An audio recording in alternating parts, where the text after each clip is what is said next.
A very, very warm welcome back to E-Racing GP. Seems like months since we've been off the air. Indeed, it has been, because that man, Alex Young, has been doing some real racing. So, Alex, welcome back to the E-Racing scene. But just give us a quick update on what you've been up to. Oh, okay. Well, obviously the real racing scene has started. We were away doing some Asian F3. But I tell you what, I have missed this, and I'm super excited by the race today. It's been 2 months since we had round one, and now we're here for round two. We have over 50 entries, and super excited, super nervous about how it's all going to go. Round two is of the Endurance Edition. This is a six race season spread over 2021. Of course, we've got E-Racing GP itself starting season 5. I think we're on to for that as well. So plenty of endurance and E-Racing coming your way. But firstly, let's get straight into this Endurance Championship and just remind ourselves of the points totals after the first round of races. And the championship leader, as this lovely graphic shows you, Legion of Racers and Stratos Motorsports and Laundry House, three of the big teams there, 1, 2 and 3, Racco's, Fliptical and Speed Tavern. They're the team names. The actual Indy, where are we now? The Academy, 25 points. Team Racing Line, 20. We're going down the list here. These are the championship standings after round number 1. Mm-hmm. The individual, if it was Stratos Motorsports were up there. Who was the individuals? There was Mikko Nassi and sorry, not Mikko Nassi. Well, actually, that first race was Mikko Nassi, Alif Hamilton, Nakib, and of course Alistair. Now we've gone from that was a 12-hour race. Now we're doing a 4-hour race, and they've actually split the pairings now.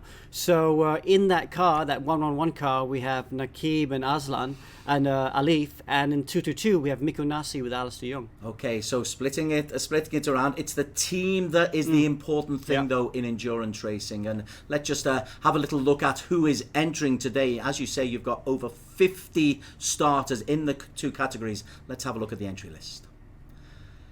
Okay, Auto Performance at the very top there, coming from Philippines and Malaysia. Clapano and Sumadabilia, we know them. Russell Reyes, we've had before. Hunkalada's a new name to me. Darryl Brady and Voltaire Seiko, some really, really good names you've got out here, Alex. And some new boys as well. And an Aston Martin Racing for Malaysia in the Tedco Zefron Racing team. And see the numbers on the right there. Car number 111, we just mentioned them, Stratos Motorsport. They finished second. There we go, Nakib, Aslan and Alif Hamilton. We'll go further down and we'll see the Legion of Racers cars as well. Quite a few cars to look out for here. There's another Legion of Racers car, 222 there as well. Sorry, Stratos Motorsports. But here now you look down on the right, number 889, Legion of Racers. They won round 1 and they'll be hot favorite coming here into round 2. And driving that entry in 889 is, of course, Andika Rama, your favorite, and Moreno Pratama.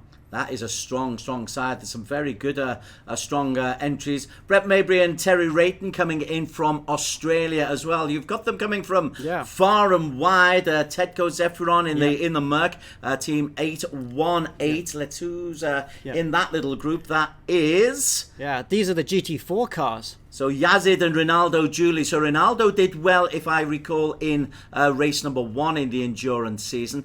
Some brand new names. It's great to get more names. Right, let's get onto the circuit itself. And you decided Monza for round 2. Alex, any particular reasons? Well, Monza's great fun, isn't it? I mean, it's really, really exciting racing. Lots of long straights. So high speed game of chess. A lot of overtaking. And we're watching the GT4 qualifying right now. However, that turn 1's going to be mad.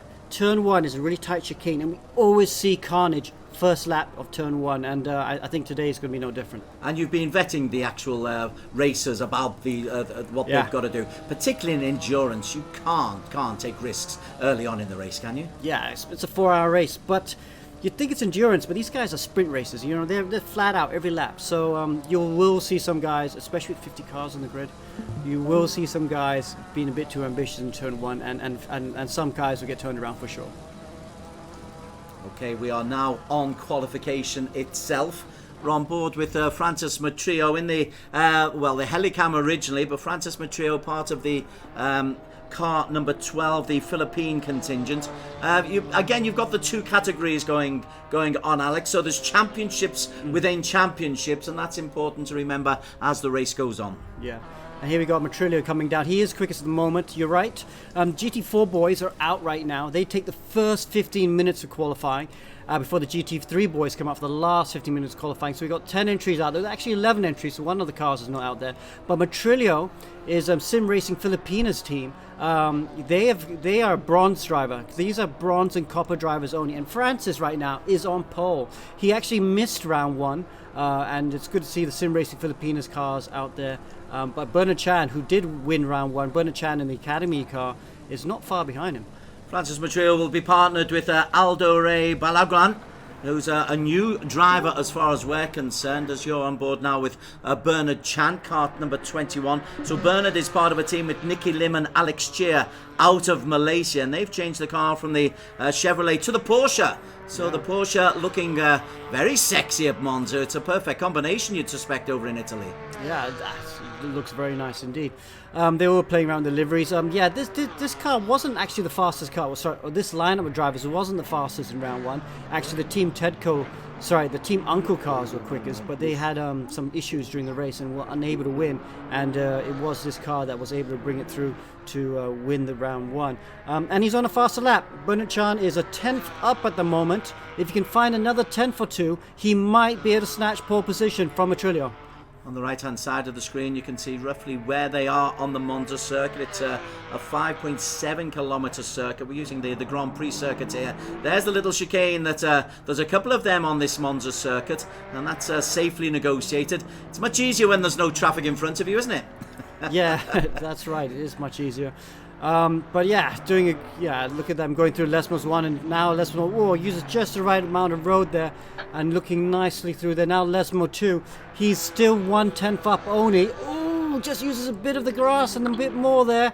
So I don't think it's delayed him too much. He's still a 10th up, but he needs to find another 2 more tenths of a second if he's going to snatch pole position. Some speed from Bernard Chan.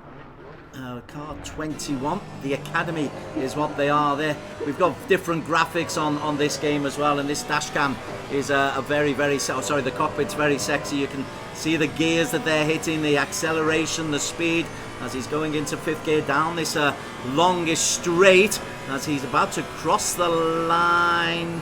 Is that right? No, he's just coming on. Yep, one more corner to go. This is the parabolic, a very famous, used to be banked in the old days, like the real old days. And comes through the corner now. He's lost a bit of time. I don't think this is going to quite be good enough for pole position. He needs to find a 57.6 or 57.5, and he actually lost a bit of time through the last corner, and he does not go quickest. But he has got plenty of time. As you can see at the very top of your screen, 19 minutes left of qualification. It's not the be-all and end-all to be on the front of the grid, of course, in endurance, but it does help because if you can get yourself a little bit of a lead, it's very, very difficult to overcome. We're on board now here with Iman Danish, and he's position 3 at the moment in the Hyperbulls team, our team. He's actually a little bit quicker than he was in the lap before, so maybe he can find a bit more time. It's pretty close there if you look at it. The top 5, top 6 really, all within half a second. So that's showing how competitive GT4 class is. We do call it the AM class because these are bronze and copper drivers from E-Racing GP. But they are very, very good still, and they are really going flat out. Of course, the silver and gold drivers will be coming up in a couple minutes' time in the GT3 class. But for now, the GT4 boys giving us a really good show. Let's just remind ourselves of the rules because there's four racers in this Hyperbuilt team. You've got Iman in the car, Malvinderjeet, Shamir Aizan and Cheryl Norafoudin. There's a maximum time they can spend in the cockpit. There was also a minimum time for every racer to have to undertake. Is that how it works? Yes, that's right. So everyone on the entry list has to do a minimum of 45 minutes. The maximum, no one driver can do more than 58.3% of the race.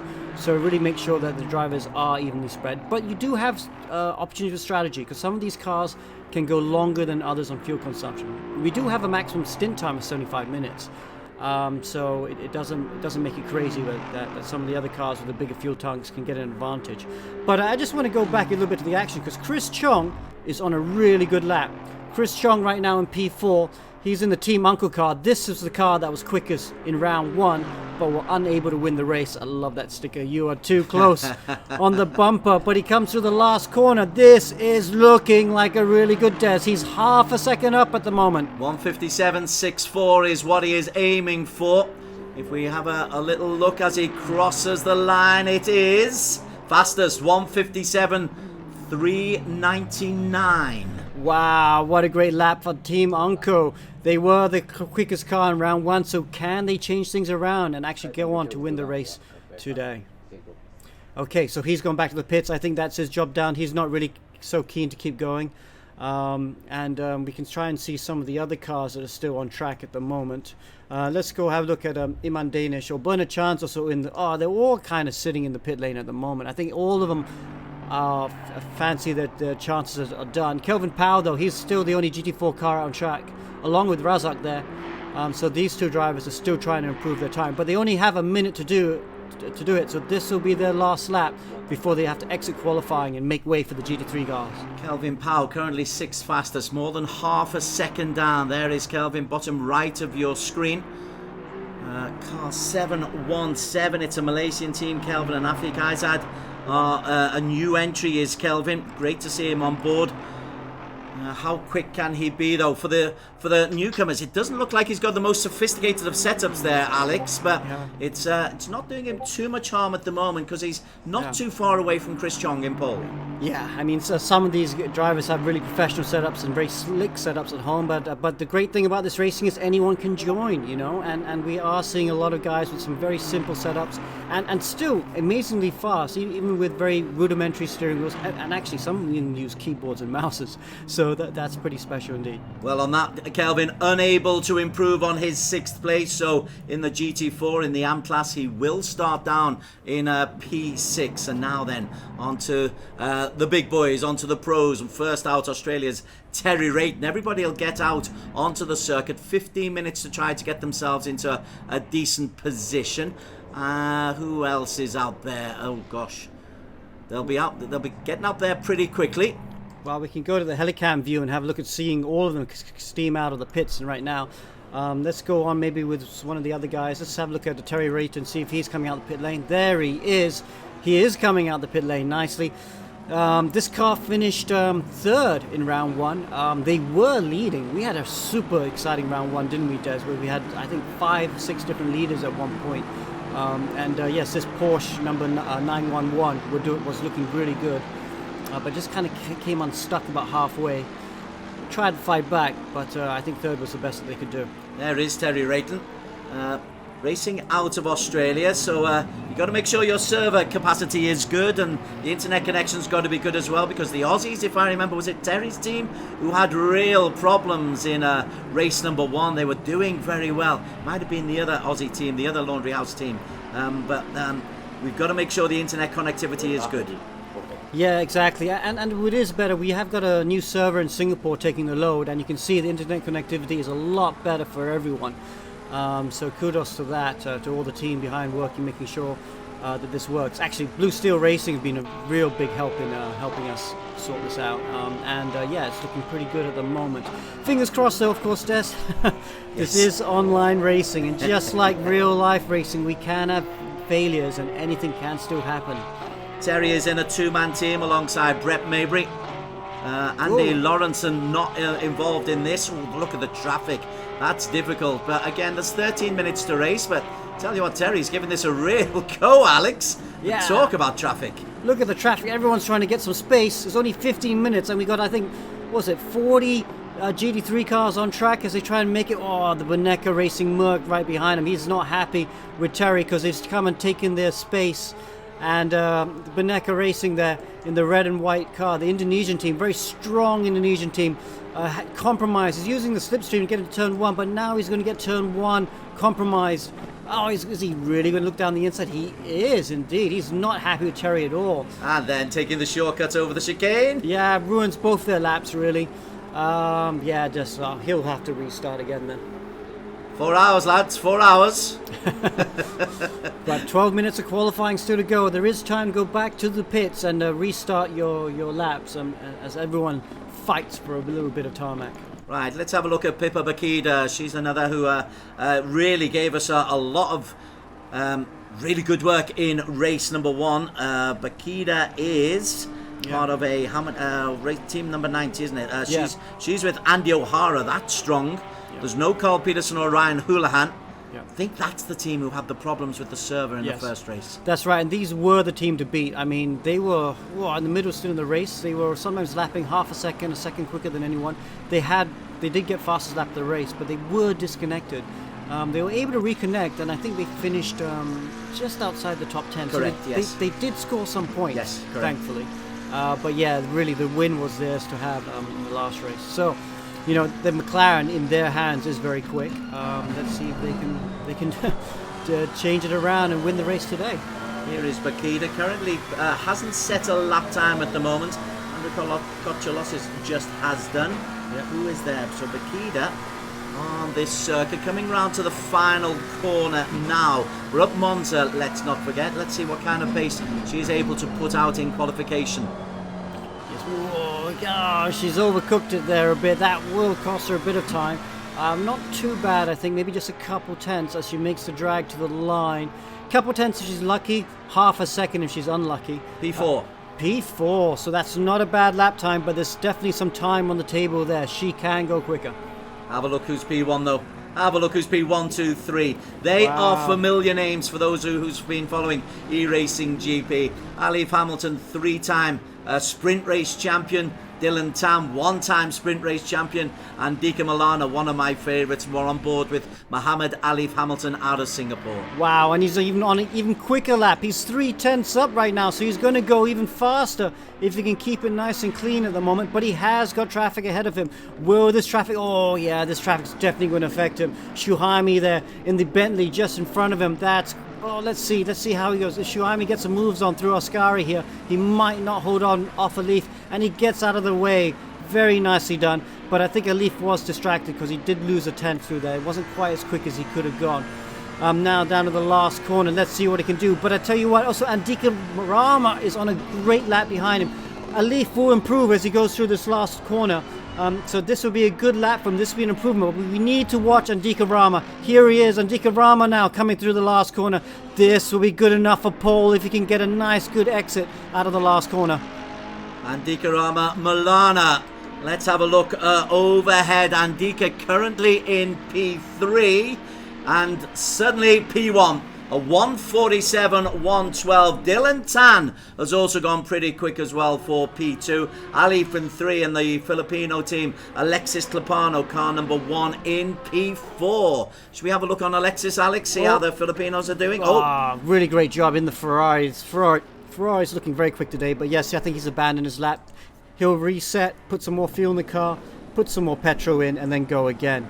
Let's go to one of the other new ones. There's a Kelvin Chin in car 118. This is a Chinese team, full pace racing. Oh, he's there in the black car, and he's going to be quicker. It's position 7. So we got 2 new entries from China, full pace racing, and they're proving to be very quick in cars 118. And I think the other car's 117. 117. The Aston Martin, so that's classy. That's a classy introduction. Chen in car 118 is alongside Gary Huang. 2 new drivers, 2 new entrants. Great to get China on board here. That really is a development for you, Alex. Well done on the marketing effort there. Yeah, good to see all these new entrants coming in. So really good for the game, or for the competition, shall we say? And the game, as we have a look at him coming down underneath the hill. Spectacular little graphics, fabulous graphics. That little incline can be a little bit deceptive because you then go into that chicane, get that one wrong, and it can cost you quite a bit of time, Alex. Yeah, it is. Do you mind if we just ride with Presley Martona for a second? You're the boss, my friend. You're the boss. Presley Martona there is just coming across the line. Oh, this is a good lap from P15. Presley, one of our drivers, also races in the E1 Championship.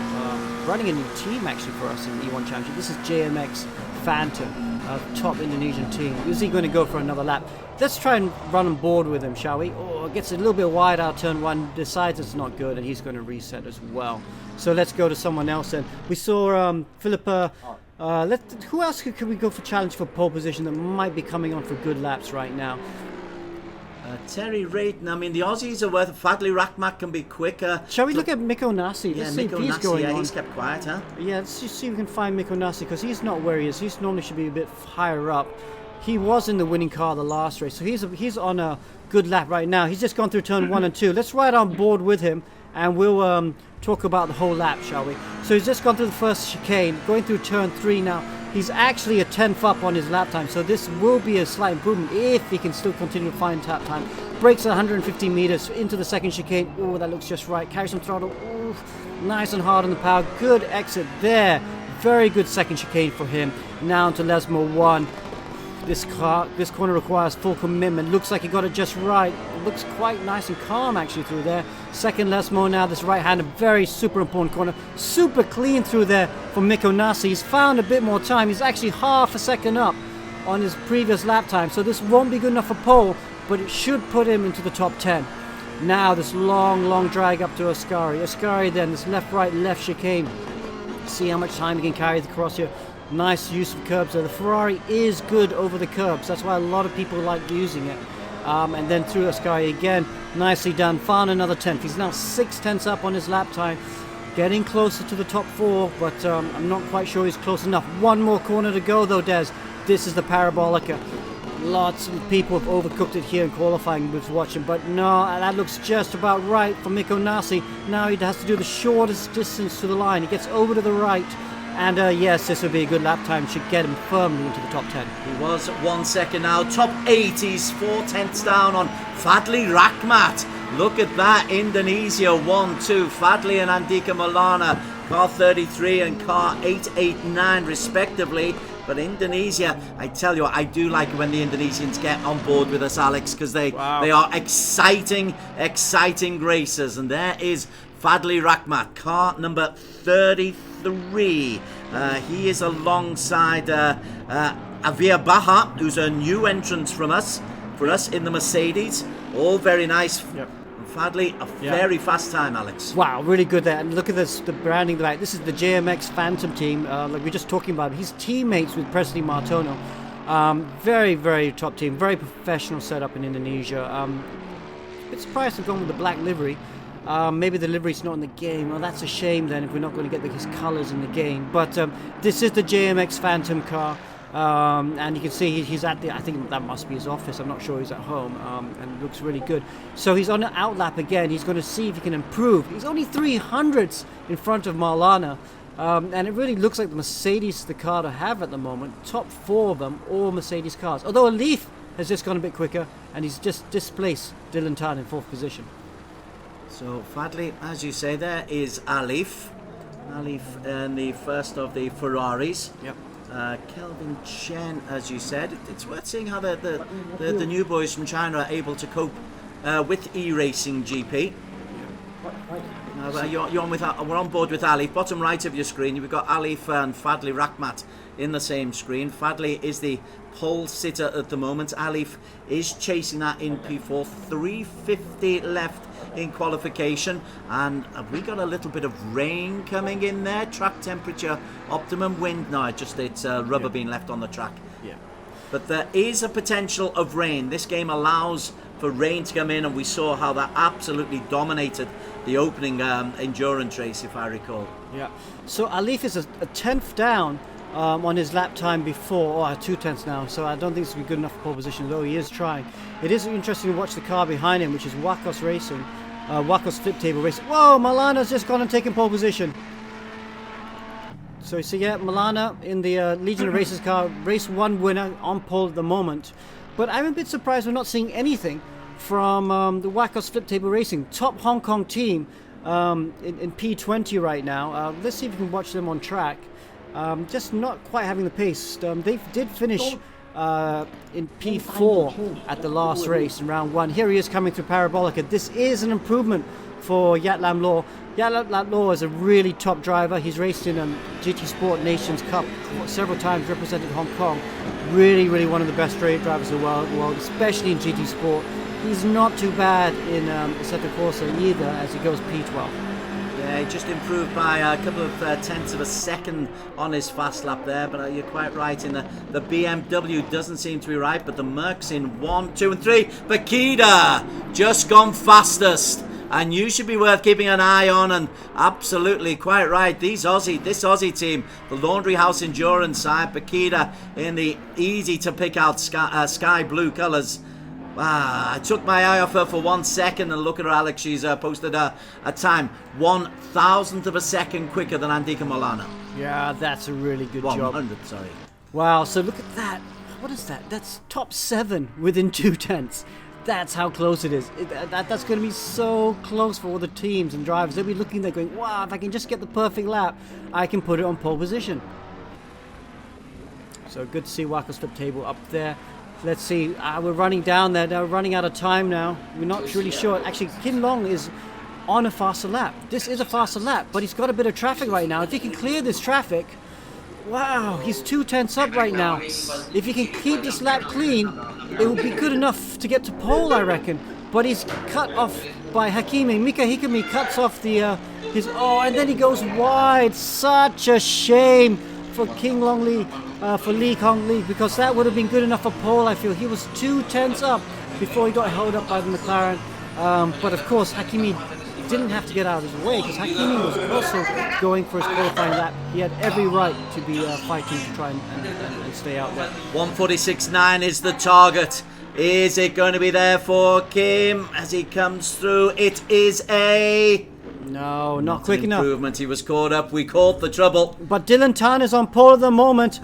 And wow, what a good job by Dylan Tan, Legion of Racers, to snatch pole position. And the Chinese team, Chen, Pace Racing, is in P2. Wow. Terrific. Wow, look how... Jeez, top 8, all within 2 tenths. So Dylan Tan on pole. Top 24 within a second. That is close. But yeah, Des, that's pretty close indeed. Let's see what we can do. We got 5 minutes now. The drivers are getting ready for that race. Do you want to go through some of the championship standings again as well? Yeah, I'd love to, please. That just gives a little bit of context, because it is part of a long season. We space them out once per month, or one every couple of months, as we are between race number 1 and race number 2. And be good just to remind us who are the racers to watch, who are the teams to watch, because the drivers themselves, of course, can transfer in and out. So let's have a look at the championship standings as they are. And it is Legion of Racers. 25 points, 2018, 13, 11 and 10 for the respective wins. Stratos Motorsports, based out of Malaysia, Team 111 are second. Down here, this is the GT4 championship standings. The Academy picked up 25 points. So Malaysia dominating Team Uncle 2 and Team Uncle 1 in 3 and 4 respectively. Again, it's not the individuals in endurance, it's the team that's important. But it can get a bit confusing, because races are moving from Team 1 to Team 2, but the overall team is important. Yeah, we have 2 championships. We've got the drivers and the teams. The teams is obviously the ones people focus on, because that's following that one car. So the Legion of Racers car, 889, is the guys are winning the GT3. Stratos Motorsport 111 in second position. So those are the things. But there is also a drivers' championship, because the drivers do swap around a bit, and we will see at the end of the championship who wins that. So we had a 12-hour endurance to start the season. We've got a series of 4-hour endurance coming on. Yeah. Monza looks a terrific circuit. It's there's plenty of straights, which a driver might think, okay, I've got a bit of time to work, and then you certainly hit those 2 chicanes and those hairpins, and then suddenly you've got to be mentally prepared right the way through your whole driving stint. Yeah, that is very true. Monza's not as tough a track as other tracks, because you have these long straights you can rest on. But the first corner is very tricky. Like we said earlier on, there's always carnage. And traffic is going to be tricky. Don't forget the GT4 boys are going to make your way through. A lot can happen. It's high speed, so even a small mistake can result in a big accident. I'm just looking at the screen on the left, and I'm noticing that the Chinese team, Chen was the guy who went in for the qualification. He posted the qualification lap, but it's Wang who is seemingly in the cockpit for once we're starting. Now, that might just be a game issue, or could that be a potential tactic? It'd be a strange one. I think it's a game issue. I think it's whoever's written at the first driver on the entry list, that or the first guy on the server, that's what the name will show. But once the cars start, we will see who's in which car. And yeah, over 50 cars here, 40 GT3s, over 10 GT4s. So a lot of cars in this race. I think you might be dead right, because I can see Naqib Aslan there, and it was Alif who in car number 111. Alif was the guy who did the qualification. So those names down the left at the moment may not be representative who's actually in the car. Once the race gets underway in 1 minute and 39 seconds, then we'll get a clearer sign of things. Yeah. But Dylan Tan, Alex, Dylan, he's still not a teenager. No. This is one hell of a kid. Yeah, it's so great to see him do well. He won the last global edition, and that was pretty special. So we know he's a special talent. That's why Legion of Racers have signed him up. Was he 12 now? Singaporean, one for the future. He also does a lot of karting, so he's a real life driver as well. New breeds of drivers these days. You don't get karting, you don't get sim drivers and real drivers. The new breeds that are going to make the top, become world champions, they have to be both. We are all just about set and ready to go. We're on the formation lap. Alex Young of eRacing GP, round 2 of 2021 Endurance Edition. Dylan Tan on pole position, the Singaporean in car 144. Let's see what kind of a start he can get for his team. This is the formation lap, and you can see we're riding right on board right now, championship leader Andika Rama, and yeah, look at them, they're all just trying to get some temperature into the tires. Bright sunny sunshine. We are starting at 12 p.m. at 12 o'clock, and in game we're also starting at 12 o'clock. However, the time multiplier is ×2, so although we finish at 4 o'clock after this 4-hour race, in game we will go to 8 p.m. so we will be getting a bit dark just before the end of the race. Love it. Hopefully a little bit of rain as well. Don't want to make it too easy for these fellas. Yeah. Andy Karama, the championship leader. Andy O'Hara, I think, is Philippa Bakita actually just in front in the sky blue. And then behind them, as we are on the formation lap, 4-hour race. Temperatures 22 degrees at the moment, 30 degrees on track. Precious little wind. It's nice and sunny at the moment. See all the grouping as they come round the formation lap. Dylan Tan leading the way in the Mercedes, and the Mercedes does look to be the most consistent car for this circuit. Alex, is that because it handles better on the corners, or because it's more reliable on the straights? Well, the Mercedes is very strong with top line speed and braking, and that's all of what Monza is. Monza is all about the long straights, and you need to be good on braking. That's why the Mercs are coming to the fore right now. And you can see Dylan Tan on the bottom right, only 12 years old and looking ready to go racing. We are on board with young Dylan. He looks really calm, doesn't he? He always does. I'm glad you called him the future of racing at 12 years of age. If you called him a veteran at 12, I'd be very, very upset. Yeah. But there he is. He's leading the formation lap. It's just get some heat into those tyres. Make sure you don't make any early mistakes. The first corner, I know, is notorious here at Monza, and you've warned the drivers already just to be a little bit circumspect coming into turn number 1, I suspect, Alex? Yeah, we have to watch out what they're doing. They have to be. Let's go look a little bit further, say in the middle of the pack. Terry Rayton there, he's in the middle. So this middle pack is going to be interesting. Further back, Freddie Ang as well, they're just a few places behind. It's going to be carnage in the middle. This is where all the incidents are going to happen later on. Ghosting is allowed on the formation lap. That's why you see cars going through each other as they try and take back their positions. Don't worry, they're not having accidents yet, but in about 2 corners from now, as they come to turn 1, that's when we're going to see a lot of carnage. This midfield is going to be, it's just going to be survival of the fittest through that first corner. Well, let's get on board with Dylan Tan, shall we, at the start, and then just see how the traffic sorts up behind him. We'll stick with the helicam, I think. That might show us a very, very good range of what goes on in that first corner. Alongside him, it's the Chinese competitor. I don't think it's Gary Huang in there. I think it's Kelvin Chen in the black livery, who He just needs to make sure he doesn't get ahead of Dylan, but he's getting as close as he possibly can. And we will be underway when Dylan crosses the start line. And Dylan Tan, the youngster from Singapore, leads the way. E-Racing GP Endurance Edition Round 2 is underway, and we come into this notorious first bend. Behind them, you've got the Chinese and the Australian contingents, and then Alif is tucked into P5. Everybody safely through the first corner. A little bit of contact towards the back, Alex, though, and it has caused problems. Yeah, not too bad, though. I was expecting more carnage, to be honest, but they did manage to just about get through. Not as bad as we can. We're riding with Jin Mouse Vilton right now in the other Stratos Motorsports car. He'll be very happy to survive that because he was firmly in the midfield. Let's look a bit further back. Here we go, the GT4 cars now trying to come around. Oh, look at all these cars recovering. I don't think there are any cars that need serious damage, so that's the main thing as they come through. Back at the front, though. Let's go back to the front and we will see how they are going. Let's go with Andika Rama. He is looking quite good further up. What's happened there? What happened to Dylan Tan? Oh, Andika Rama. What's happened to Dylan Tan? This is very strange. No, that's just quite a normal thing in ACC as it kind of resets itself. Okay, and Dikarama is the man who is in the lead. Dylan Tan is there in P1, and Dika, quite a way down. It is resetting itself.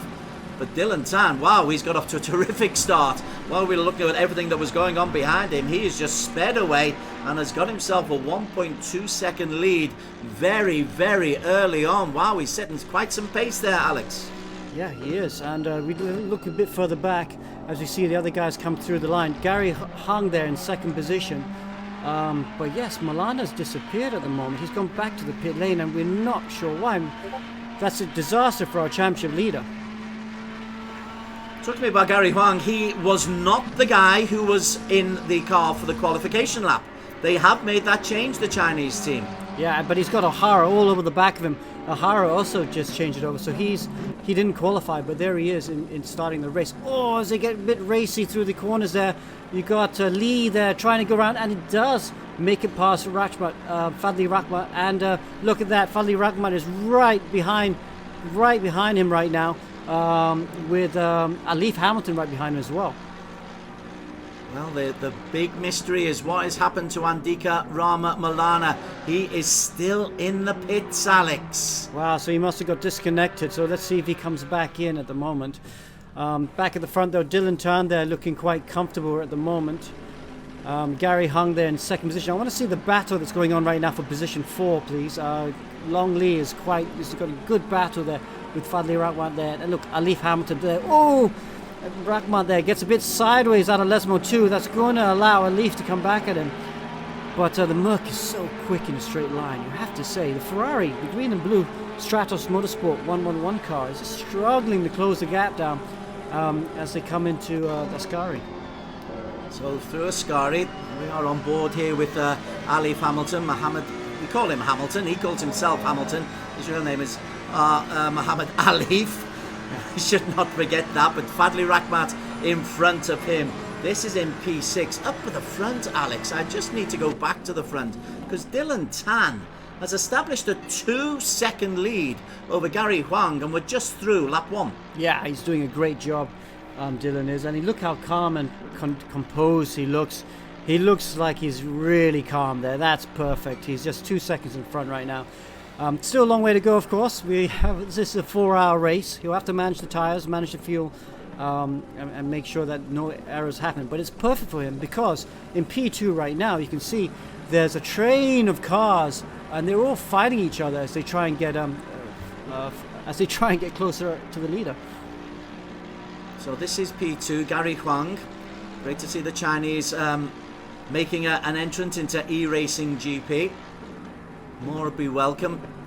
Track conditions optimum, which is perfect for the start here at Monza as they come around the second of those tricky little chicanes. This is Gary Huang we're on board with. Now we're on with let's see Henry Cole right now. He's second in the GT4 championship. We'll go a bit further up and see who's leading right now, and that's Mohammed Zikri right now. Mohammed Zikri, there he is. He's leading the GT4 championship. So great start by Team Redline. red line there in P1, very distinctive red and white livery. There he is. He has a next level racing simulator as rig as well. And just behind him, we have Danish, just out of shot there as he goes through the chicane in the second Mercedes. So GT4 there. Don't forget, guys, there is that second class right now, and it's very close. There we've got letting some of the traffic go by that got caught up in that first corner, and there is Danish there as well in P2, not far behind him. So Zikri is let's see, he's part of that team with just trying to think. Zikri, he's in the Aston Martin. That's why I'm so impressed with it. I love that Aston Martin. We're on board with him and Danish. He's second in that little group. Back up at the front, Lee has broken away in P4. He's got quite a way ahead of Fadli Rakhmat, nearly a second clear, but Gary Huang trails in P2 to Dylan Tan. We're on to 3 laps, and Dylan, Alex, is increasing that lead. Is he on a light fuel load and maybe looking for an early change? Is that a tactic? No, I think it's just the others are squabbling behind him. But watch that, a Leaf just in the Stratos Motorsport 101 car has overtaken Rakhmat. So he's up to P5 now. So he'll be impatient to try and get up to the front because he doesn't want the Legion of Races car to run away too far. There is Mohammed Alif, currently in P5. Let's have a look at his cockpit view, see what he's got in front of him. He's got Lee Kin Long ahead of him, and in front of that, Andy O'Hara. Oh, running on the grass, that's going to cost him. That's really going to cost him. So he's looking in the mirror straight away because he can see Fadli Rakhmat is going to close up to him. Luckily, Rakhmat wasn't really close enough, 4/10 down, so Alif survives at the moment. Alif in car 111. It's a strong looking partnership that he's got there with Naqib Aslam in the Ferrari Stratos Motorsports, the vivid lime green. Livid at the moment though. Alif up at the front. Dylan Tan is still leading, and that lead is over 2 seconds still from Gary Huang, who is about a second ahead of Andy O'Hara. Yeah, I tell you what, Gary Huang is showing some good pace at the moment. He is actually, he just set, I think, the fastest, that's the fastest lap of the race. He just set the fastest lap of the race of 48.2. So you can watch Gary Huang right now as he comes through. And he's closing down that gap to Dylan Tan. He's the first of the chicanes. It's Dylan Tan in the red. We're on board with Gary Huang here. Full pace racing from China. In the pro class, as we're calling it, in his mirror just to the right of your screen, Andy O'Hara is trailing by over a second, and Huang is actually closing in bit by bit here on Dylan Tan, and debutants they may well be, Alex, but Gary Huang is showing that he's looking to make a real impact in his first race, although he didn't quite get that right. Yes. They lost a tiny bit of time there, but overall he is closing down that gap to Dylan Tan. So Dylan Tan not running away with it in the Mercedes Legion of Races car. But you're right, this black full pace racing car in the Ferrari showing some good pace right now. And at the moment, O'Hara in the laundry house car in third position, just holding on at the moment, not quite able to go with Hong. Well, there's the distance that they come down the straight, down the Saraglio curve, but there's Saraglio into Ascari. Have I got that right? I have. That's the left, right, left, which is fabulous to watch. And already a little bit of traffic. Some of the back markers just being caught up there. We're on board with Andy O'Hara, car number 90. Andy O'Hara. He's alongside Pippa Bakida, who set the fastest lap. You are too close indeed. The blue flags are out, so you are too close. Moves out of the way. Andy O'Hara just closed in, and he's got the front two in his sights, but tell you what, that's 3 seconds between Dylan and Andy O'Hara in P1 through to 3. Yeah, so I mean, yeah, look at that. They're just showing some blistering pace at the moment. Looking just behind him though right now, the cars are coming to Andy O'Hara. You got a long lead there, and of course Alif getting close, and they're dragging Fadli Rakhmat and Terry Rayton in the second laundry house car with them. Yeah, there is Terry Rayton on board with him. He's currently in P7. Let's have a look at the battle for GT4 now then. Zikri lost his position to Iman Danish, but he's won it back. So Zikri is in the red. Iman Danish is right behind him. There's a nice little battle for you. This is the battle for the leadership in GT4. And these guys have been close for the last 3 or 4 laps. At one stage, Iman was able to actually pick up the leading position. Iman is a racer we know in e-racing GP.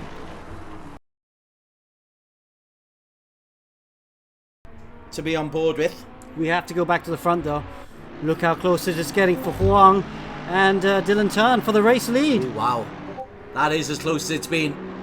So 23 laps in the lead for Dylan Tan, but now under the most immense pressure as the overtake maneuver is on. He's in the slipstream, and Gary Huang from China goes past Singapore's sensation Dylan Tan. Dylan though defends. Huang has the inside.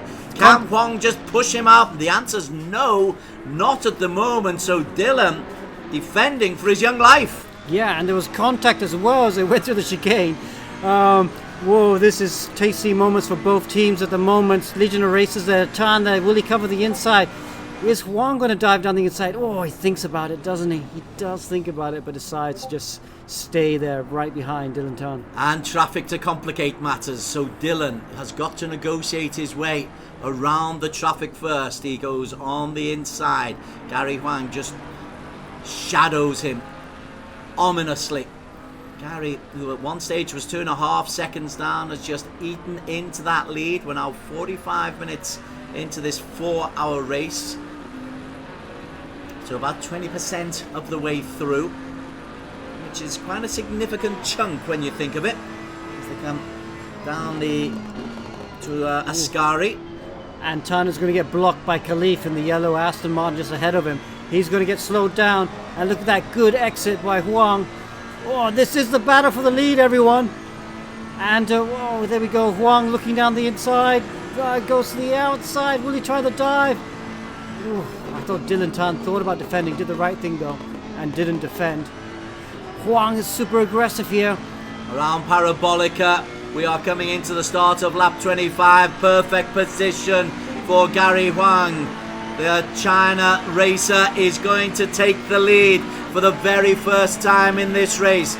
Gary Huang, a new race leader after 25 laps of Dylan Tan. But Dylan will be able to get very, very close. But what a debut for Gary Huang, Alex Young. What a start. Yeah, but he overcooked it. He braked a little bit late. He compromised his exit out of the first chicane. So look at that. Dylan Tan's got a good exit. Huang needs to defend. He's done all the hard work. He's gone into the lead, but he has to defend right now because look at that. Dylan Tan's got a good run of him. He does defend though, and Dylan decides, okay, he's just going to follow Huang for now. Probably the smart move right now. This is not the time of the race to be making risky moves because if he dives down the inside, they could end both their races just then and there. Indeed, there is a long time to go. There are 3 hours, 13 minutes and 40 seconds still to go. And we've seen in previous races that changes of weather, a mistake or just a bad pit stop can make massive amounts of difference. But at the moment, Gary Huang has just tracked and tracked and tracked and eventually taken on Dylan Tan. And Dylan needs to show a little bit of maturity, and he did show maturity there, Alex. He didn't react instantaneously, but he's reacting now, and he's very, very close onto the back of Gary Huang. Maybe he is going to react instantaneously. Yeah. Fifth gear, 240 kilometers an hour. Huang defends on the outside. We'll just check this inside line as they come round Parabolica at the end of lap 26. It's 5.7 kilometers this circuit. That 5.7 kilometers went by in the blink of an eye. Yeah, it did. With that Huang there is just weaving down the straight, trying to break the slipstream. It's just about legal, but he has... I was going to say, yeah. That's just about legal, but you have to be careful though, because if Dylan was a bit closer and you're doing that, you might get a penalty for it. Yeah, that's considered, in your book, that's not defending, that's just avoiding somebody getting the slipstream, yeah? Yeah, trying to break the slipstream. We are okay with that as long as the car behind is not too close. And of course, there are no other cars. You don't impede anyone else or cause an accident. Yeah, on the limit, but okay, I think. Interested to see if there would be any protest on that one, but Gary Huang, hey, he may not be part of the e-racing GP scene for up until today, but he's clearly knows how to play these driving games, Alex. Yeah, exactly. Rackmack got himself up into P3, but 8 seconds down on the two ahead of him. Dylan Tan is beginning to make a slight comeback, but Fadli Rakhmat, we've enjoyed watching him over the last 12 months or so, Alex, and we are indeed 12 months into this e-racing GP extravaganza that you've put together, but we've never really seen Fadli being consistent as he goes past Mohamed Zikri. This is as good as we've seen in terms of consistency the first hour of this endurance race for Fadli. Yeah, you'd have to say that. It just goes a bit wide there. One of the Porsches, they're getting a bit wide. That's Zikri, isn't it? No, I don't know which. It's the same colours, but I don't think it's Zikri at all. But yes, I mean, Rakhmat has improved a lot over the last year, I feel. And he's in it for a shot for the race win. He's only 3.5 seconds off the fight for the win. So fully in this race at the moment. Lee there. Oh, someone's gone into the pits. Or Hang's gone into the pits. He has indeed, hasn't he? Gary Huang, where is he? Let's pick up. Now he's coming out of the pit. So this is his first of his scheduled pit stop. So the first of the leaders to come in for a scheduled pit stop. What did he do there? Did he refuel? Yeah, I think he just refueled. Maybe took new tires. I don't know if they're trying to double stint. It's not hot, today, but I think some of the teams will try and double stint. We will find out their tires, but yes, just to come in and take fuel, I feel. So that puts Dylan Tan back into the lead, Des. Certainly does. A lead of nearly 8 seconds from Fadli Rakhmat, but even that's coming down for Dylan. Remember, at one stage he was 2.5 seconds clear plus of everybody, and now Fadli Rakhmat is he's the man who's closing down in P2, but Dylan Tan is back in the lead. The pit stop strategies can make it difficult to actually work out exactly what the real race position is. The real race position is Dylan Tan's leading, but he hasn't made any pit stops yet. Fadli Rakhmat in P2, 7.6 seconds down. Fadli a 1:49.2 his last lap, which is pretty quick. Anything inside 150 here.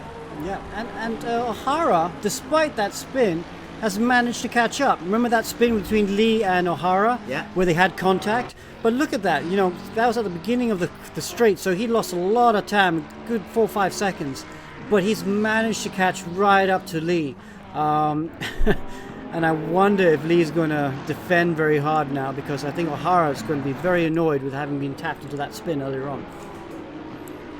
So there he is, Lee, the Wackos flip table, and there's Laundry House there of O'Hara. He's really on a push charge right now. He's on his fastest lap of the race right now, so he's really pushing as he comes to the end of his stint. Maximum stint is what, 75 minutes?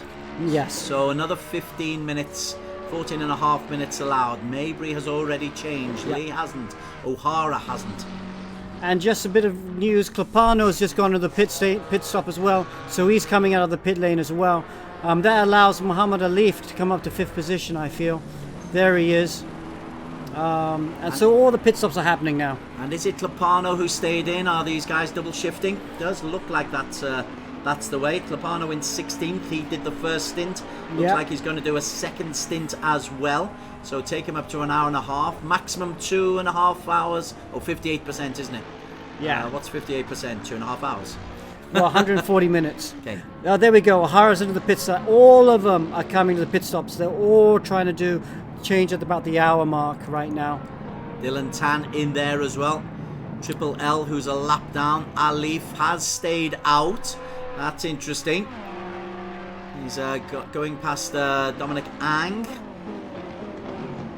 He's got Aziz in front of him. That's just traffic that he'll be overtaking. Now Alif, if he can post a couple of very, very quick laps. He did a 1:49.6 last time. If he can get closer to 1:49, he might just be able to pick up a little bit of that lost time. Yeah. Real race. Fadley leads. Lee second. Dylan Tan third. Alif, who's not stopped for the pits, we don't think, in P4.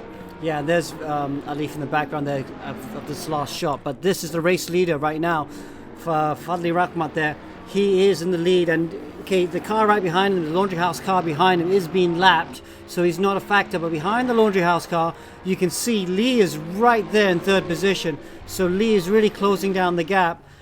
So it is still very exciting at the front there. I really feel there's a good 6 cars in here capable of winning this race at the moment. So there is Lee, Wackos Flip Table Racing. He's really going to try and get the back of Maybury here, see if he can lap the laundry house car. Let's go to his cockpit and we can watch from his cockpit.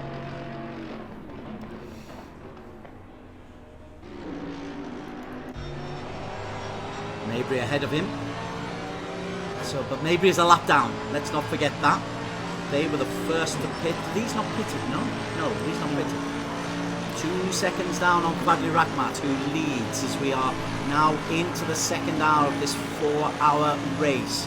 Still a ton of time to go, but psychologically, the first real landmark has been met. Fadli Rahmat leads by 2 seconds from Lee King Kong. Lee King Kong. Alif, real race position P3. Alif 7 seconds down, but with nothing but open tarmac ahead of him. So the top 3, Rahmat, Lee and Alif, obviously put more fuel in their cars to go longer on this first stint. Everyone else aimed to pit around the 1 hour mark, so they would have put less fuel, and that would have explained why the cars in front had a bit more pace than everyone else.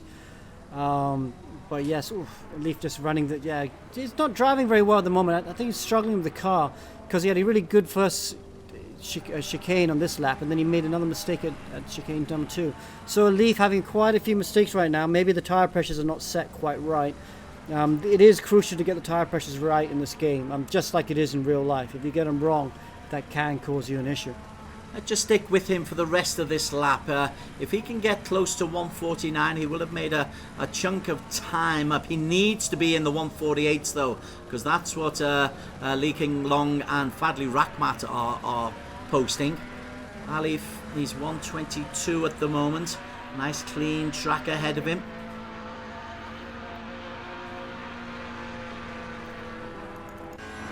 He comes into this parabolica for the last time. 4-3 down to 130, 120. What kind of an exit does he have out onto the home straight? It's 143, 44, 45, 46, 47. Oh, and into the pits just to ruin my timing. So Alif goes into the pits. Fadli Rahmat is in the pits. Lee Kin Long is in the pits, which means Kalen Chin may well become the race leader, Alex, unless he goes into the pits as well. Well, it's good to see Kalen Chin. Let's see if we can pull up his Zoom video. So Kalen from Team Black Wolf decides to come into the pits. Of course he does. That means Tenku Ezenlei could well be the new guy. Tenku, sorry, I ruined your Zoom picture there, Alex. Alex operating as race director as well. But Tenku, if he stays out, will become, indeed, the race leader. And we like to see that. New race leader then. A regular competitor in a Bentley. It's a classy way to lead a race. Look who's right behind him though. It's Huang though, who has already done his pit stop. He has. So this is the race lead as it is, but Tanko, who is leading in car 303 in the black Bentley, with the pink stripe in front, is being raced by Gary Huang, who is, how far behind is Huang? Just 1.5 seconds behind. Yeah, he's right there. He's in shot. You can see him in the black Ferrari. Oh! But Ezan there making a mistake out of Lesma 1 and 2. Sorry, second chicane. So let's see if he can keep it clean through Lesma 1 and 2. The double right-hander they're going through right now. Because Huang there, he's going to see if he can get by. But Huang needs to be patient and not rush things, because Lei will have to, he will have to pit very soon. But this is the battle for the lead. It is. Now Gary Huang, he won't want to be held up. Always in third. Luis Moreno has got into the vehicle. He's replaced Dylan Tan, so a short stint for Dylan Tan, or a 1 hour stint for Dylan. Luis Moreno, the fast Filipino, as look at that, goes around the outside of not one but two to take the lead. Gary Huang, Tengku Azanlei battles for that first corner, but the race lead goes to the Chinese Gary Huang once again. Tengku led the race for less than a lap, and he's going to have to go into the pits as well. We are on lap 35, so what are we going to have? We're going to have about 115, 120 laps throughout this full 4-hour race, as Gary Huang leads the way once again onto lap 36. Tengku Azan Sekian Ho has gone into the pits. He was in P3. Luis Moreno, let's have a look at Luis Moreno, Alex, because the Legion of Racers racer has taken over from Dylan Tan, and he is now officially P4 but effectively P2. Moreno must have had a poor outlap, because he's really dropped back from Huang now. He's good 12, 14 seconds down on Huang. So Legion of Racers did not have a quick pit stop, maybe because they changed drivers. He had a 150.4 outlap. Yeah, I think they changed drivers. I'm a bit surprised that Legion of Racers have changed drivers at this stage. I would have thought they would have done what most of everyone else is doing. So go 2 hours and then change drivers, because then you only have to do one driver change. Unless, of course, they're going to keep Luis Moreno in for the last 3 hours, which is also possible.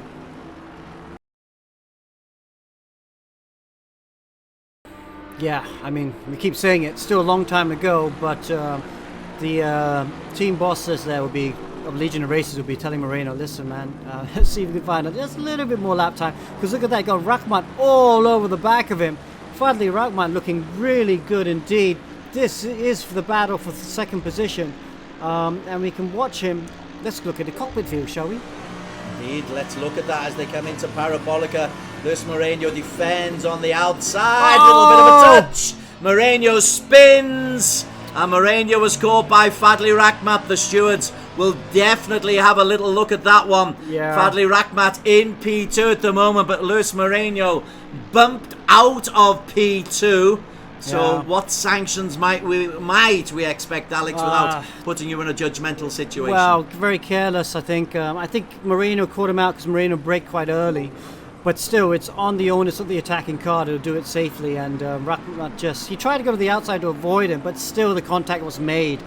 I'm sure he didn't intend that, but still, that's a transgression. And for sure, I'm not the steward, but I'm pretty sure Rahmat's going to get a drive-through for that. A beneficiary for that is Philippa Bakida. A real beneficiary is Gary Huang up at the front, but Bakida is able to come right back onto the tailgate of Fadli Rahmat. Maybe look down the inside. I am a big fan of the work of Philippa Bakida. She is seriously quick. Posting 148.6s already. That was her last lap. Fadli a 151, so 3 seconds made up in a single lap by Pippa Bakida. Alif Hamilton back now into the 148s, as is Nigel Chouar in the 149s. Moreno just had a 202.1. Not surprising considering he was knocked out of the way.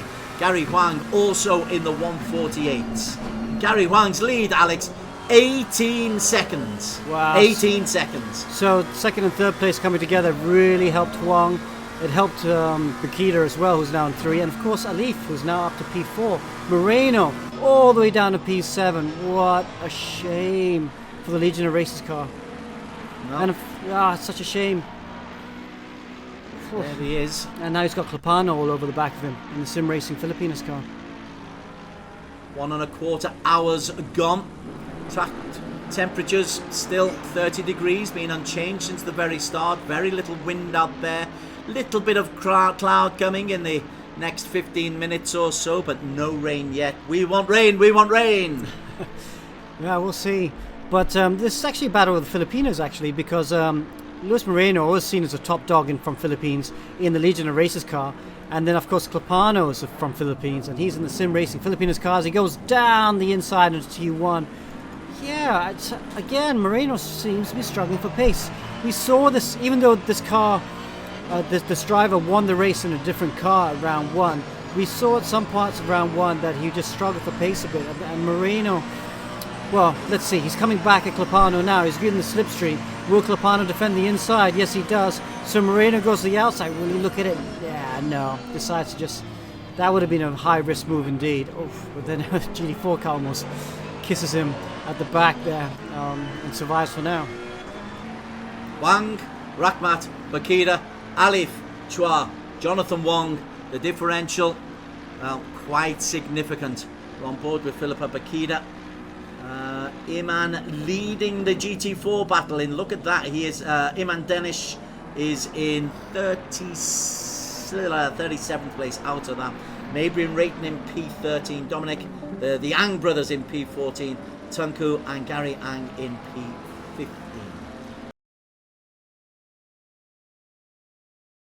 It's looking very impressive from Huang. At one stage, Alex, it looked like his lead was just being drawn in a little bit, but a series of quick laps means he's back up to an 18-second lead over Fadli. Fadli Rakhmat in P2. Pippa Bakita in P3. Alex has got one or two protests to make some advice on for the race stewards. Plenty of incidents going on. One of them involves Fadli Rakhmat, and that could well be interesting. But Fadli has just put together a really, really good lap. A 1:49.2, 4/10 quicker than Pippa Bakita. And Bakita caught up in traffic and really, really under pressure from Alif Hamilton. Look at Muhammad Alif, he has closed in, and Alif is regularly in the 1:49s now.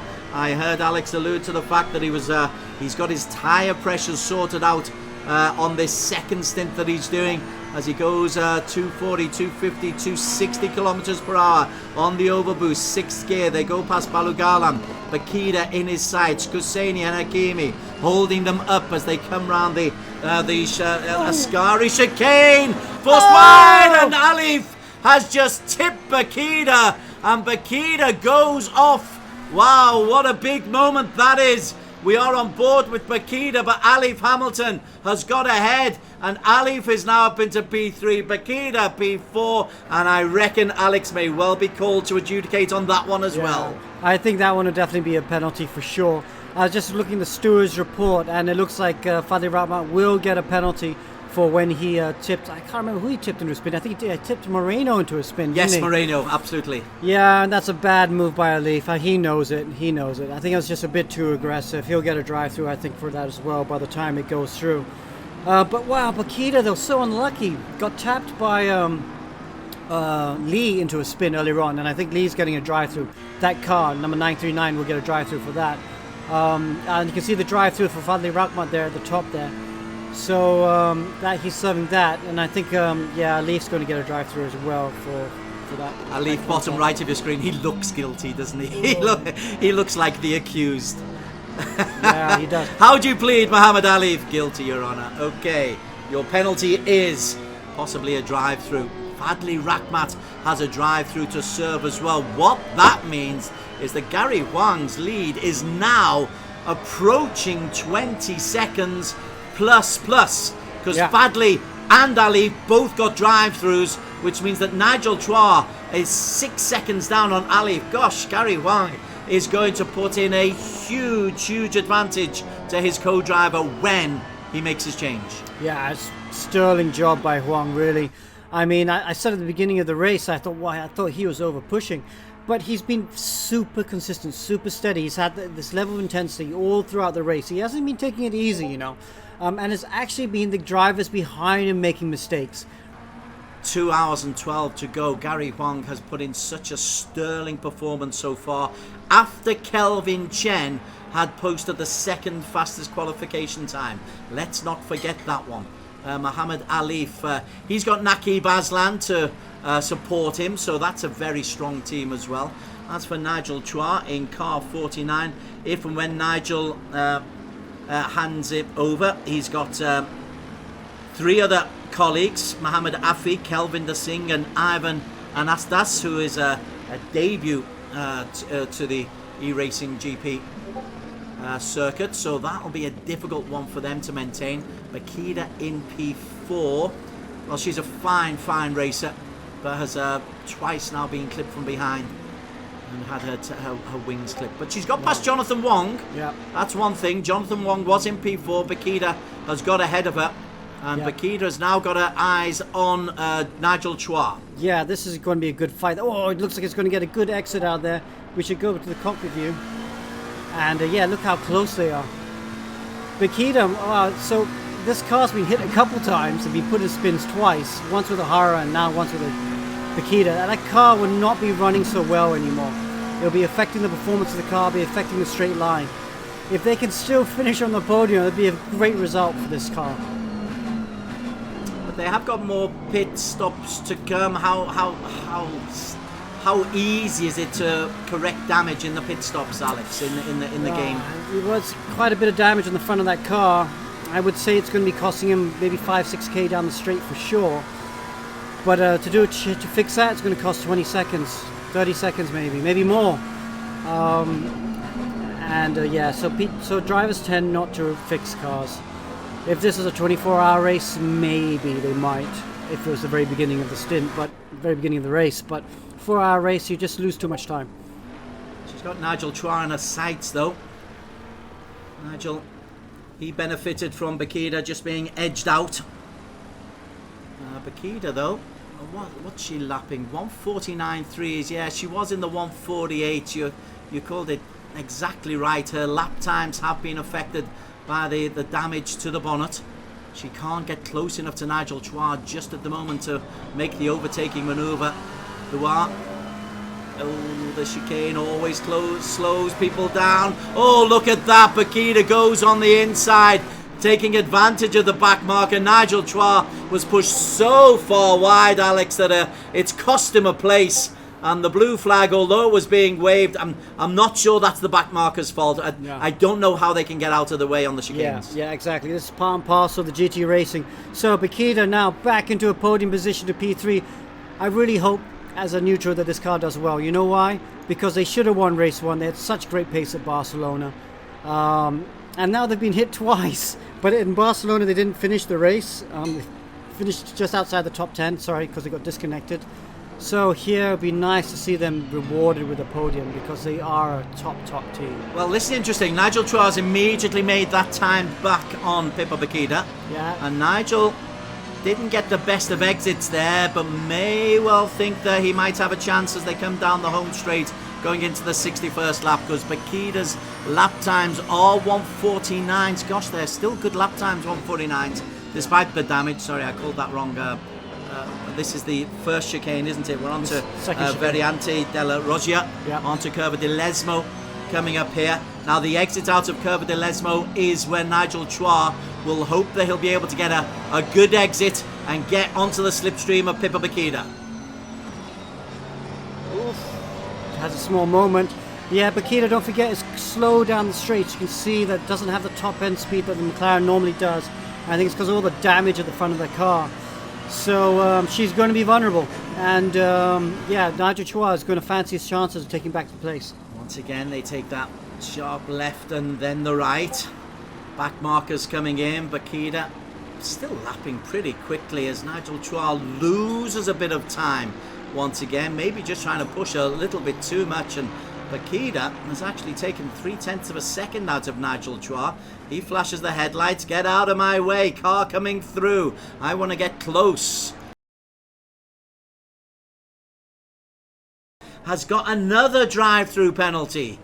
A second drive-through penalty for Fadli Rahmat. Oh, that is devastating news for him. because he's already served one, Fadley. And we're still waiting to find out whether or not Ali. For now then, Gary Huang, he is into the pits. The leader, and Kelvin Chen is out, so it's the two-hour stint for Kelvin Chen and Gary Huang. And Gary Huang handed over a 20-second plus lead to Kelvin Chen. And Kelvin, who is the new driver, but he's been in the vehicle. He set the second fastest time in qualification. Temporarily down into P3. Ali and Nigel Chua are ahead of him, but the additional pit stop has been taken by the Chinese team. When Alex Young comes back after a quick break, we'll get his thoughts on the strategy of the two-hour. Seems to make an awful lot of sense. But Fadli Rakhmat has a drive through to serve. Pipa Bakida going in for a a pit stop, and Andrew O'Hara comes in for his second stint. Well, fascinating. So this is O'Hara's second 1 hour stint. So 1 hour for O'Hara, 1 hour for Bakida. O'Hara in for his second, whereas others have gone a straight 2 hours. Dylan Tan was replaced by Luis Moreno after 75 minutes. All kinds of tactics being used by the racers. Summer Debelia is now in P12. But Alif is the man who is out on the circuit in P1 at the moment for Stratos Motorsports 111 in car number 111. If Alex is back with us, I'd love to get his thoughts on the 2 hour strategy. Yeah, so the 2 hour strategy is a good one. I think 2 hour works really well because you do get into a flow with things, and it's always nice to put on some new tires and try again. Yeah, some of the teams going one driver, and then they're splitting him and jumping back in and out, being in and out. I'm not sure that's the best strategy. I would prefer to do it 2 hours. And I think you've seen, I think Huang is doing it. I think Stratos Motorsports are doing it. Nigel Chua is doing it probably as well. Fadli Rakhmat serving his second drive-through penalty. Poor old Fadli. We were talking about consistency, and for the first hour and a half he was in great nick, but he served one drive-through penalty. He's picked up a second, which he's just serving now, and this is really, really costing him. He's 7th on the grid at the moment. However, I very much anticipate that this will drop him further down because his competitors have not had to serve 2 drive-through penalties. We've still got to hear about the sanction for Alif Hamilton, if indeed there is going to be a sanction for the race leader. We suspect there will be, but it's not been confirmed by race control as yet. So as of now, with Amo Hazik just holding him up, Alif Hamilton is in the lead after 68 laps and 2 hours and 6 minutes of this 4-hour race, just beyond halfway. But it's great to have such a wide variety of people. Now then, Kelvin Chen, that 49 seconds, do not believe it. Do not believe that. Is Alif Hamilton. Alif is back out on the circuit. There is he. It's got to be Nakib. Yeah, it's got to be Nakib, doesn't it? It is indeed Nakib Aslam. So bottom right of your screen shows the correct driver. Top left will, when it corrects itself in just a moment, the broadcast graphic will change to Nakib Aslam very, very soon. But Kelvin Chen is the man who is out in front. Nakib Aslan.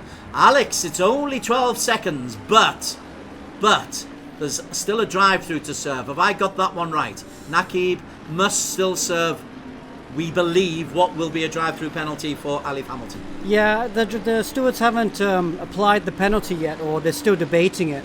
But for me, that looked like a pretty bad move that they did earlier on, and I have a feeling that Stratos 111 will have to make a drive-through penalty. But nothing as yet. And forgive me for calling it a little bit early if I did. Or don't forgive me, doesn't really matter. But the law will come through. But Nakib Aslan, right, so Nakib 1 3/4 hours. First time he's been in the car, Nakib.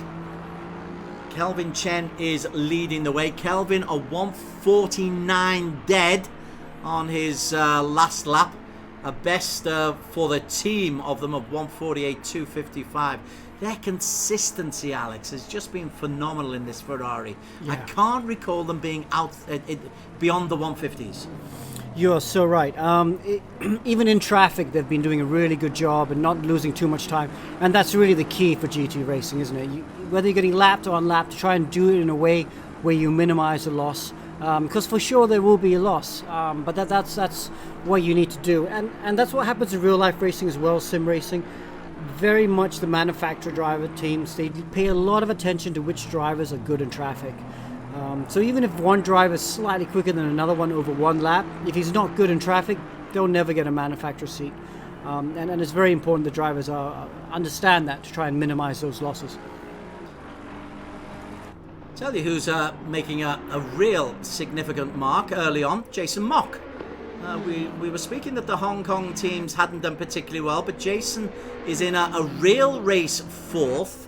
He's quite a way down on the top three, and Zoro Sumadabili is another we'll focus on in just a moment. But Jason has come in car 939 in the BMW, and slowly but surely this Hong Kong team, the Wakos Flippable Racing team, have got themselves into this endurance race, Alex. They timed it well.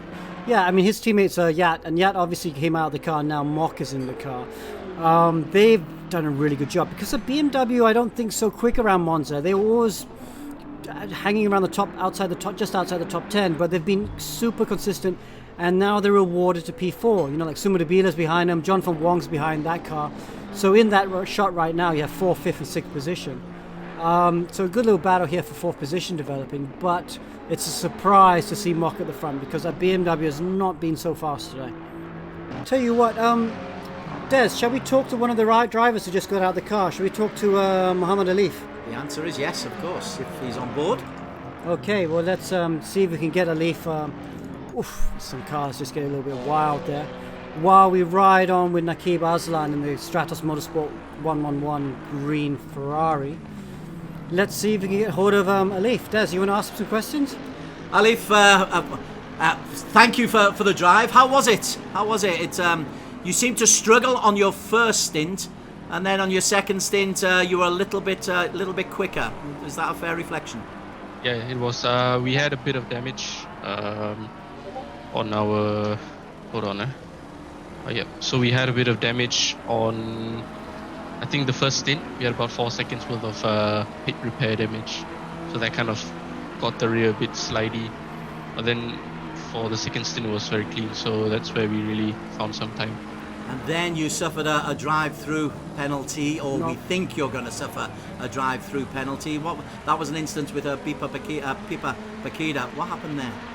I don't know. I mean, we were caught up from, I think, some back markers, and I think there was some rubber band lag, which caused me to hit. But I mean, I didn't see any sort of contact on my screen. The ruling hasn't come through yet, so I might be a bit premature there. Yeah. But I don't know. I mean, I feel sorry for Bukida, but I mean, there's nothing I could have done, because he was breaking the mid, like, at the apex as well, and there was just some rubber banding which might have caused it. As for chances for Naqib, you feel you've given him a good base on which he can maybe compete for a podium, possibly even for a victory? Yeah, definitely. I mean, we've sorted out the tire pressures for the last 2 stints, so now we're just gonna go full attack and try to catch the number 1 Ferrari ahead. Yeah, Ferraris are doing pretty well, 1, 2 and 6. Earlier on it looked like the Mercedes had the beating of this circuit. What changes did you make after your first pit stop? Was it just tyre pressures or anything else? Tyre pressures, we repaired the damage. I think the Mercedes is still a bit quicker per lap, but their fuel consumption is pretty high, so I think that's why we try to catch back in, so we can stop later. We run longer with I think with lower fuel as well, so we could do more quali trim runs. And yeah, Naqib's doing an amazing job right now, just navigating through the traffic, and we'll see where we end up. That's brilliant. Great to talk to you, Ali. Thanks very much for giving us the insight.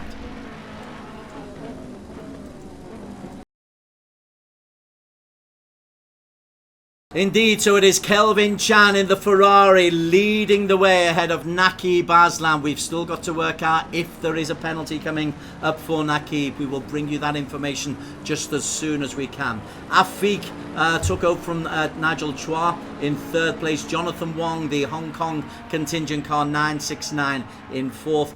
Jonathan Mock is doing well in the BMW. He's got himself up into fifth place.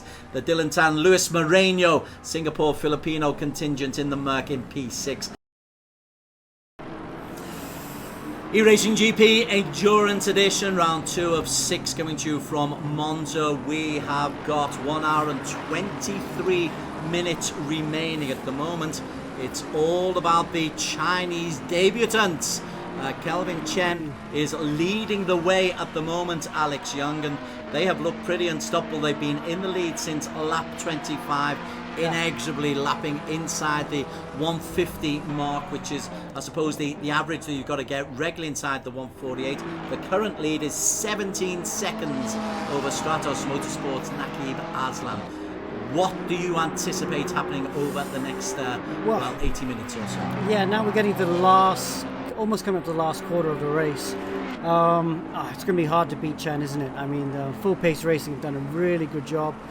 It's going to be hard to catch. Got a nice lead that is, it's not a huge lead, but it's a comfortable lead that you can kind of defend. You don't need to take the risk for the back markers. You can afford to lose a few tenths here, a few tenths there, and just try and make sure you don't have any damage. That is the overall race leader. He is on lap 85. Still a vast amount can happen. Back markers can cause problems. We're keeping an eye on the weather as well. Top right of your screen shows you that the moment is a little bit cloudy. Next 5 minutes still cloudy, 15 minutes cloudy. As soon as a little sprinkling of rain comes in, that would really ask questions of the racers. I know as a neutral I would love to see a little bit of rain, but it doesn't look like it's there. This is Italy. It's a beautiful part of the world, and the sun is always shining, so the Italians tell us. What does Nakib Aslan have to do, Alex? He's lapping his last lap of 151.7, so he's losing time. Lap after lap after lap. He's nearly 20 seconds down. Yeah, so he still doesn't look too happy in the car. I know what he's like as a driver. He's normally quite calm. Yeah, no, he looks pretty okay actually. But the lap times, the last lap again, another 51. He's starting to lose time. Beginning of the stint looked like he was closing down the gap to Chen, but over the last, what's it, like 10 laps now, he's just definitely slowly falling backwards. So it looks like it's going to be a bit hard for him to get closer really. He needs to try and recover maybe in the next last stint. If they can play around the tyre pressures a bit more, see what they can do, maybe try and find a bit more lap time, because he needs to find more lap time. He needs to be at least a good half a second a lap quicker than Chen if they've got any chance of trying to win this race. It's also, we're still waiting. We expected them to get a penalty. It's not emerged yet. Maybe there's no penalty going against Nakib, Alex. Is that feasible? Because it's a long time since that incident involving Alif Hamilton. Yeah, it is a long time.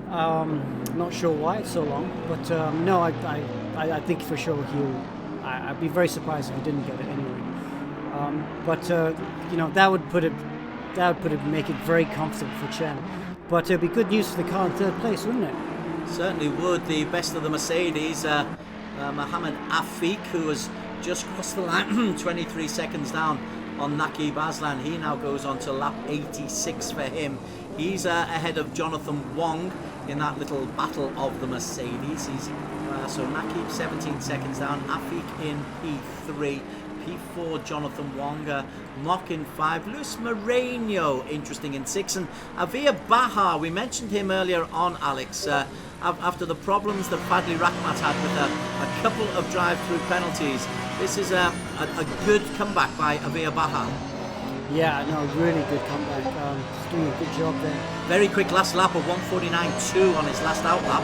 Yeah, so JMX, you know, despite, like you said, having 2 drive-throughs, JMX Phantom team doing a really good job. Car 33 coming down the last corner here. He's listen, he's 8 seconds behind Moreno. That's catchable.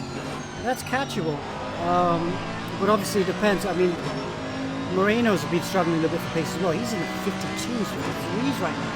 So the remaining regional races car, I think they'll be keen for, I think Dylan Tan to get back in the car, because Dylan Tan was showing very good pace when he started the race.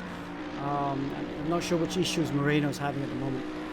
Let's just go on to Luis Moreno. Just maybe we have a look at the dash, the cockpit, and see how he's driving. As you say, he's just on 153. So that's back-to-back laps beyond 152, which is 3 or 4 seconds off the pace that he really wants to be setting. He's got Shami as a back marker in front of him. That's not his problem. It's the likes of Avia Baha, who, as you say, is closing to within 5 seconds now. And there he is. Baha's just in the distance, just behind him. Because you watch Moreno come through the shot right now, you'll see Baha coming through the shot as well. There's Moreno's going wide. It's a big moment for him. Let's go back to Baha for a second, because Baha's going to be right all over the back of him. You see Baha just there in the distance. He's coming through the shot now.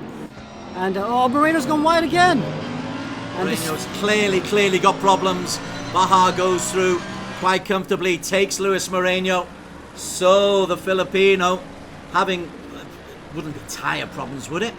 None of them had tyre problems. And it doesn't look like tyre problems. It looks like maybe just fell asleep for 2 corners. Because the car looks okay. Luis, wake up! But it's very unlike Moreno, because he's a very consistent racer. Yeah, very unlike Moreno as well. Very, very weird indeed. So I'm not quite sure what happened there. I don't remember there being any back markers at that point. Oh, Baha looks closed down. And there's Moreno there coming through the last corner. The car looks okay at the moment. Doesn't look like there's an issue. It's very, very strange, but we went to him because we just looked at the lap times and you thought there was a problem. He's just done a 158.4. That's devastating in terms of where he really wants to be. Interestingly, ahead of him, Lapuz is a couple of laps down. Moreno is chasing Amo Hazik, who's also a lap down.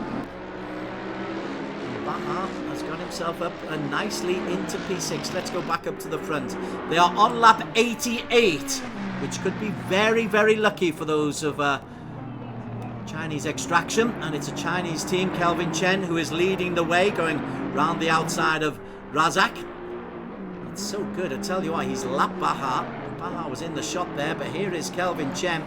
150.4, so he just lost 1.1 seconds there on Nakib. Nakib edging back to within 15 seconds, but it still is a very, very healthy lead.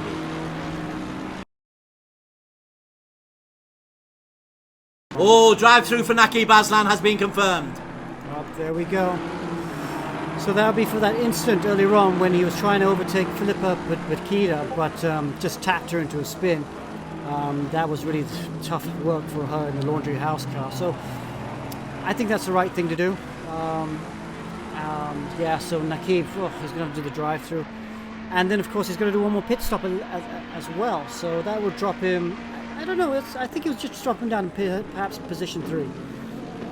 But what it does, it means it gives the 90 laps of Kelvin Chen, it gives them just a little bit more breathing space. Just at the time when they're going off the pace, Kelvin Chen will no doubt get that boost. He's immediately taking the drive-through. I think that's very sensible. The news has just come through. Get it done with more than an hour to go. Give yourself as much time to reclaim that time, Alex. That's very sensible. Yeah, I think that's the right thing to do. I mean, he's not out of the race. We know how quick this Ferrari can be. We've seen it many times. And here we go. I think, there's a big gap between second and third. So I think should take second, but I think when Aslan comes out, he won't be far behind him. So just going through the pits now. There he is. Nakib. We just saw Nakib come out of the pit lane. That's not him right behind him, but he'll be a bit further back. Oh, there he is. There's Nakib just coming out the pit lane. So he only lost 1 spot, so not too bad. Obviously a drive-through will give you about somewhere between 20 to 30 seconds. Yeah, and he's I think about 5 seconds behind Afiq.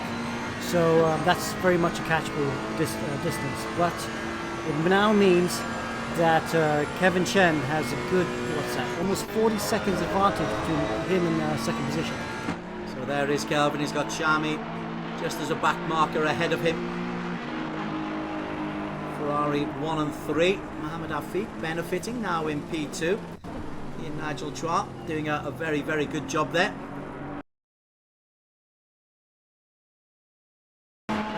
Good pace by that team. Both him and Nigel Chua have done a great job today in the Mercedes. But yes, Aslan, they're getting closer. Whoa, late on the brakes.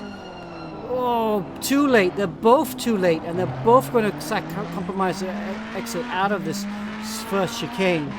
I love the sound of that car. It sounds great from behind. And getting closer though. Inside the final hour for our endurance, Naqib Aslam. You can see that little bit of determination. Mohamed Afiq, a fellow Malaysian, in his sights. Afiq will be very, very aware that Naqib is right there. As we just look to see as he dips down into third gear. This long right-hander. De Lesmo. Did they get it right? White flags being raised. Great graphics here. Very real to life. Fluffy clouds high in the sky. Naqib, those not looking at those clouds. He's getting himself ready for Ascari. And maybe to get a good exit out of Ascari. Whoa. Goes on the inside of Ascari. Big move from Naqib Aslan. And takes himself, Alex Young, into P2. That was a brave move. He came from quite far back there. Obviously, was confident he could slow the car down in time. You see the little whoof from Naqib. That was close. Woof is right. That wasn't a low risk move, that's for sure. But he's up to P2 now. Well, terrific stuff. Doesn't make any difference to this fella though. Kelvin Chen is still leading, and Kelvin, as he comes into this little chicane, what's his last? 1:49.3. So despite us watching Naqib Aslan really push the boat out, Kelvin Chen was quicker on the last lap than Naqib was. Yeah, it's we're not really getting the good time differences between the top two at the moment, but yeah, we'll have to do it with manual gearboxes very soon. Kelvin Chen leads the way. Baha still got himself up into P6. Love that little dip as they come under. Love that shot as well. Very nice. I'm just going to go back to Naqib for a second just to see how he's doing. Oh, he's got a lot of traffic right now. Look at that. Afiq is just there as well as they all try and clear this traffic. Oh, he tried to dive them inside. Yeah, he does. Okay, let's see where he comes out.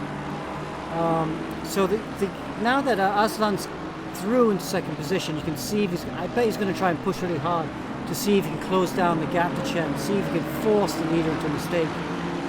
But at the moment, he's 40 seconds behind, just using the manual gear stopwatches we have in the commentary booth. He's 40 seconds behind the race leader at the moment. Surely that's too far. Pippa Bakida has gone into the pits. Andy O'Hara, he had problems last time. Let's hope for Team Laundry House Endurance good that Andy has been able to sort out his issues, because Bakida has had 2 spells, and you can't do more than 2.5 hours in 2 spells, can you? 140 minutes, 2 hours and 20 minutes.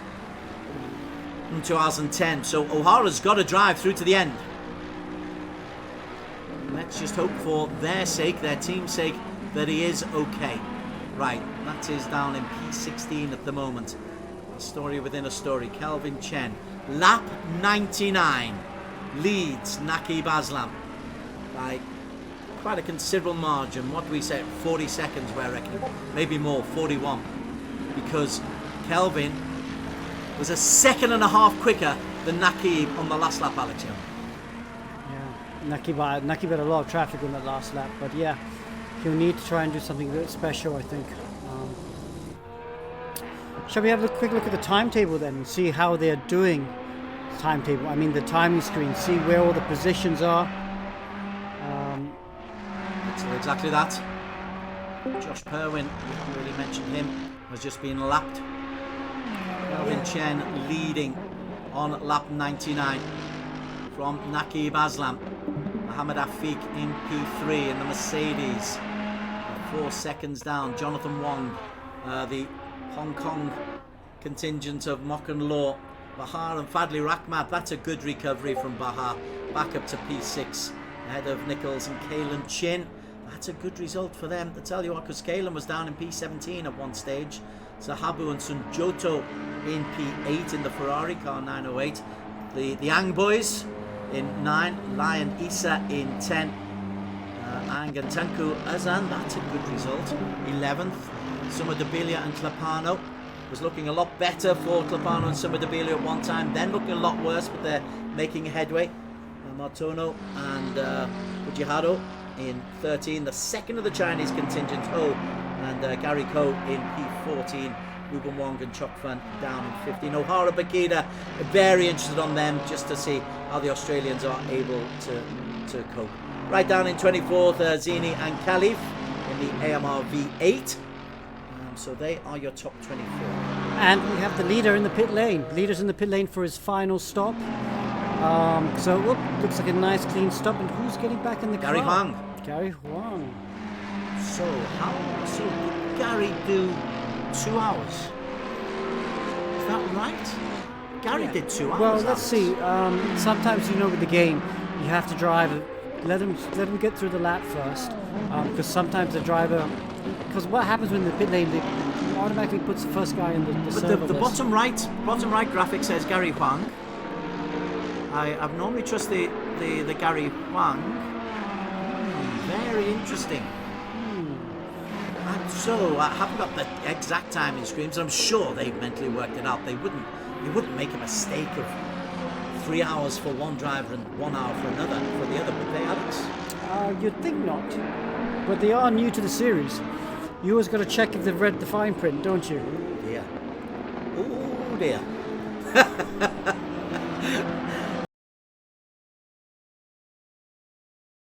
P18, Dylan Tan, Legion of Racers, is back in the car, taken over from Luis Moreno. So they have made their final change. No problem with their 58%. So Dylan and Lewis are spreading the tasks amongst them. Dylan was the leader for 25 laps. Now then, we will find out once everybody takes their final pit stops exactly where the real position is, where Luis Moreno has ended him up. So he led for 25 laps, did Dylan Tam. The subsequent 75, 76 haven't been so great. So there's Dylan, Legion of Racers. My word, how things can change in these endurance races. Is that banana skin there for Gary Huang? Has he made a mistake? Let's move up to the race leader once again, Nakib Aslam, as he moves in on Mark Darwin. Balagulen, who's being consistent, and Zini behind them. But Nakib Aslam just looks to make his way past Mark Darwin. He's on lap 104 is Nakib. The last lap of 150.0. Jason Mark 7/10 quicker. Darwin being told to get out of the way, but at the moment he's just dragging Aslan down to Ascari. Now he moves out of the way, and this is where he made that phenomenal overtaking manoeuvre. Gosh, he hits those curves pretty hard, Alex. Yeah, he does. This is, of course, the inaugural E1 champion we're talking about right now, and he's very good with the overtaking, isn't he, Des? He liked that one. He smiled. I think that's his favourite corner. How much risk can I take? The answer is pretty good risk. Well, that means he's not giving up on taking the race win, is he? Yeah. Has he? Sorry. Absolutely. And he's coming to the pit now. Oh, no, he's not. Out for another one. And this is a good lap time. Another lap time in the 48s. It's not bad, Gary Huang in P2. I've still got that little big question mark in my head as to whether or not they've made a miscalculation. Whether or not they've calculated absolutely superbly, and they didn't do 2 hours, it was maybe 1 hour 45, and they've got it just right. I trust them more than me. Yeah, I mean, well, we're commentating, aren't we? It's very hard to get the calculators out and work it out exactly, but the regulations is quite clear. I hope we're we're wrong somehow, because I have to say, Full Pace Racing have done such a good job. Yep. It'd be such a shame to lose the win this way, which should technically be a technicality, but a pretty important technicality. Nakib Aslam, what's the lead? What are we saying? Current one. So we'll stick with Nakib. Gary Huang in P2 at the moment.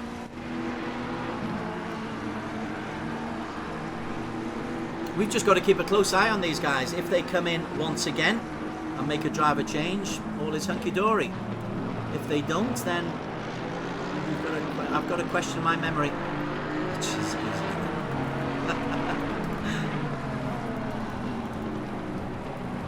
Don't let the truth get in the way of a crisis. An old-fashioned tabloid journalist. I'll make it up if I possibly can. Yeah, why not? Just make it up as we go along. Gary Huang in P2. What a heck of a story if he does get it wrong. If they do get it wrong. Nakim Aslam is leading the way. Pit stops for Jason Mock and for Nichols, who had a really good spell, and to Habu.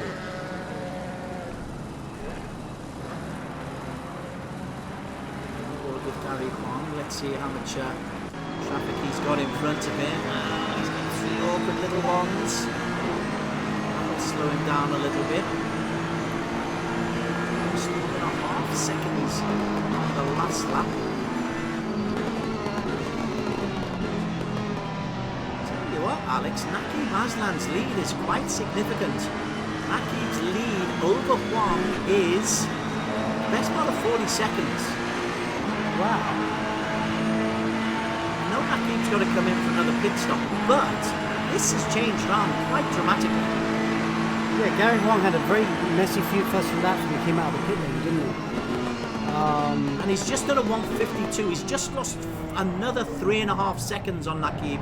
Then there's traffic in front of Huang, and that'll slow him down dramatically. You know what? This final 42 minutes could really, really, really change what's happened in the previous 3.25 hours. Jeez, yeah. Can't call it at the moment. It's still to play for, isn't it, at the moment? Everything is still to play for. Nakib's pit stop will take more than 40 seconds because he'll have to put in tyres and fuel. But, yeah, I think it's going to be a lot closer than we realise. Because that last lap, it was 3.5 seconds. Nakib Aslan 148.7, Gary Huang 152.3.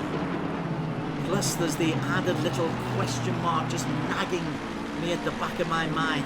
Have Gary and Kelvin understood the rulings? 58% of the drive maximum by any one of the 2 drivers. Well, yeah, it doesn't matter if you got 1, 2 or 3 or 4 drivers. One driver cannot do more than 58%.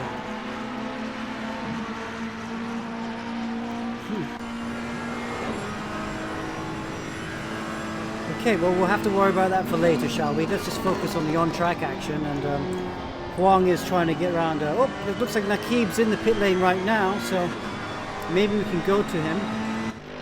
There he is. So he's going to lose the lead for sure.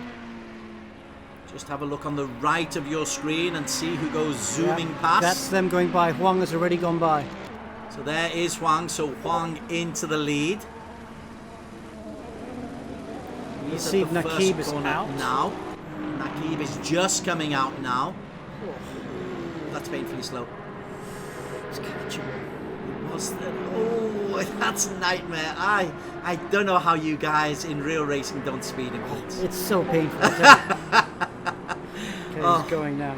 So Gary Huang retakes the lead. Yeah, so Gary's not even at the second chicane. I would say that's catchable. If Huang struggles in this stint, and if Nakib can produce some sort of special magic, that might just be catchable. Let's see if we can go back to Nakib as he comes out of the first chicane and see how far away he is.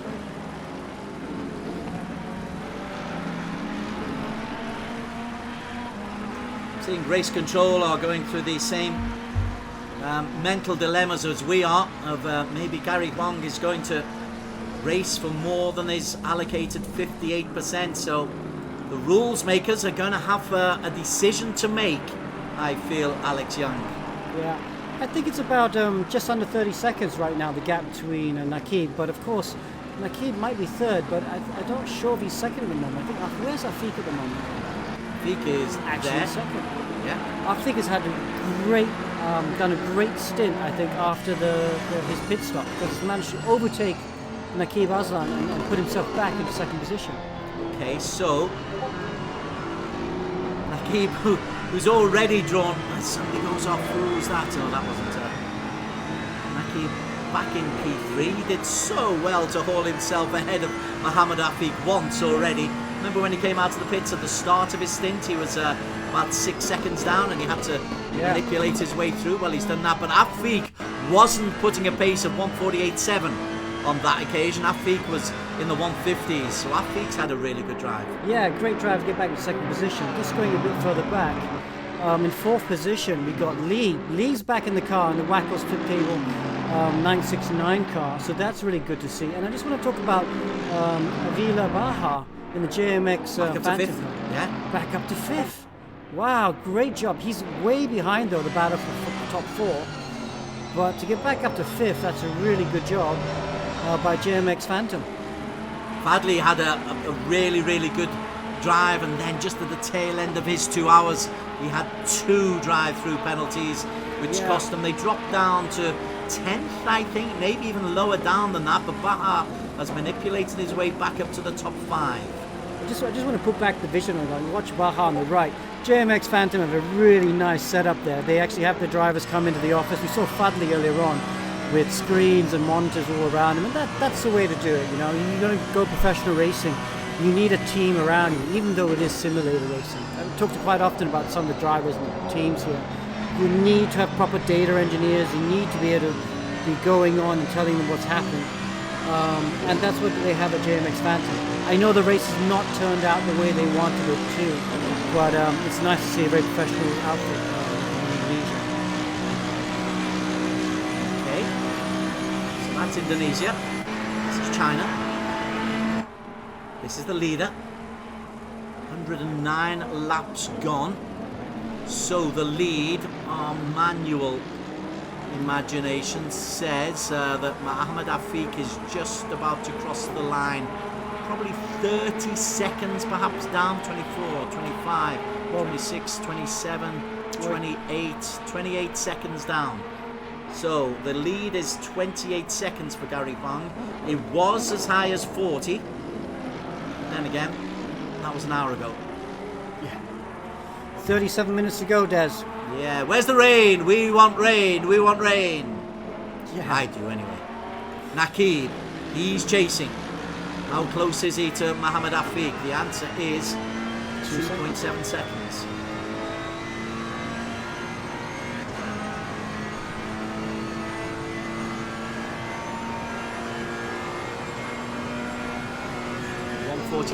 One last time out. Afiq is regularly in the 149s now.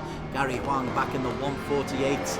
All Gary Huang has to worry about is what the race controls say about him exceeding the race drive time.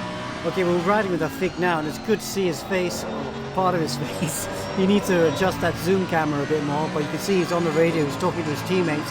He knows that Speed Tavern Clowns Racing is very close to having a really good result, so good to see.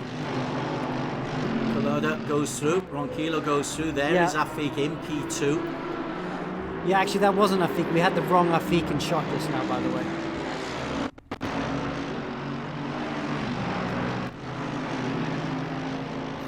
One lap down, on lap 110, 35 minutes to go. Where's the last 3.5 hours gone? Builds and builds and builds. Tom Luda moves out of the way, as does Chong. Very quickly, that just reminds me, let's look down to see where we're looking at in the GT4. Malvinderjit Singh still leading the GT4 race in the Mercedes, car 404, the Singaporean contingent. They are quite comfortably ahead. Balagulan's got himself in there. Edward Wong, as you called it, Alex, has dropped down. Jonathan Takumi Lee has got himself ahead of Edward Wong. So Edward's had a bit of a tough time, a torrid time. Lapu's 5th, Chris Chong 6th, Calvin Haas 7th, Calvin Pau 8th, Jahudi 9th, and Bernard Chan down in P10 in the GT4. As Kelvinder, is this Kelvinder? No, it's not. This is Malvinder Jit. Comes into the pits. That's right. He's coming in for his pit stop. But he has a couple of laps on everyone. He's got a lap. No, he's not got a lap. But he's coming in for his last pit stop, I would imagine. Let's see, where is... this is the next man, Balugala. Yes, VRS Racing. Aldo Ray, focusing on the GT4 Championship. Bottom right, yes, we're looking at P40 as the other athlete goes through. So P40 in the overall race, but this is the man in P2. As Aslam, the race number 2, goes through. Balagulam is second in the GT4 race. Now, is Malvinder Jit out? No, he's still in the pitch, you know. But it's a rare... Where's Balagulan? Is he coming past the pit lane? No, he's just coming into the final corner now. So Malvinder Jit has been replaced by Nurafudin. Nurafudin will race now then. That's an interesting one as well. 45 minutes is the minimum time for a racer, isn't it? Nurafudin comes in for the first time with just 33 minutes remaining. Well, maybe he's driven in an earlier stint. We haven't been focusing too much on GT4, so I'm not really sure. But yeah, we've had some problems with drivers coming into server issues, getting into the server. So we might have to have a look a little bit at the minimum server problems. Look at it in a case-by-case study. But yes, he is still leading the race up. But back at the front, Gary Huang, the lead is 30 seconds from Mohammed Afiq, but Naqib Aslan, Alex Young, really is closing on Mohammed Afiq. That's the battle for P2 right there. Yeah. Afiq in the black in the Mercedes. Naqib Aslan has drawn once again closer and closer. Maybe he just likes getting on the tail of Afiq, giving him a lead and hauling him in, because he's done it once. It looks like he's about to do it again. That's coming across the back markers as well. Will he try and send it down the inside of Ascari? Again, he's not close enough this lap, but we've seen Ascari to be a bit of a favourite overtaking spot for Naqib. Not close enough at this moment. Once he just has to put the brakes on, which is unusual for him. There was Ascari, left, right, left.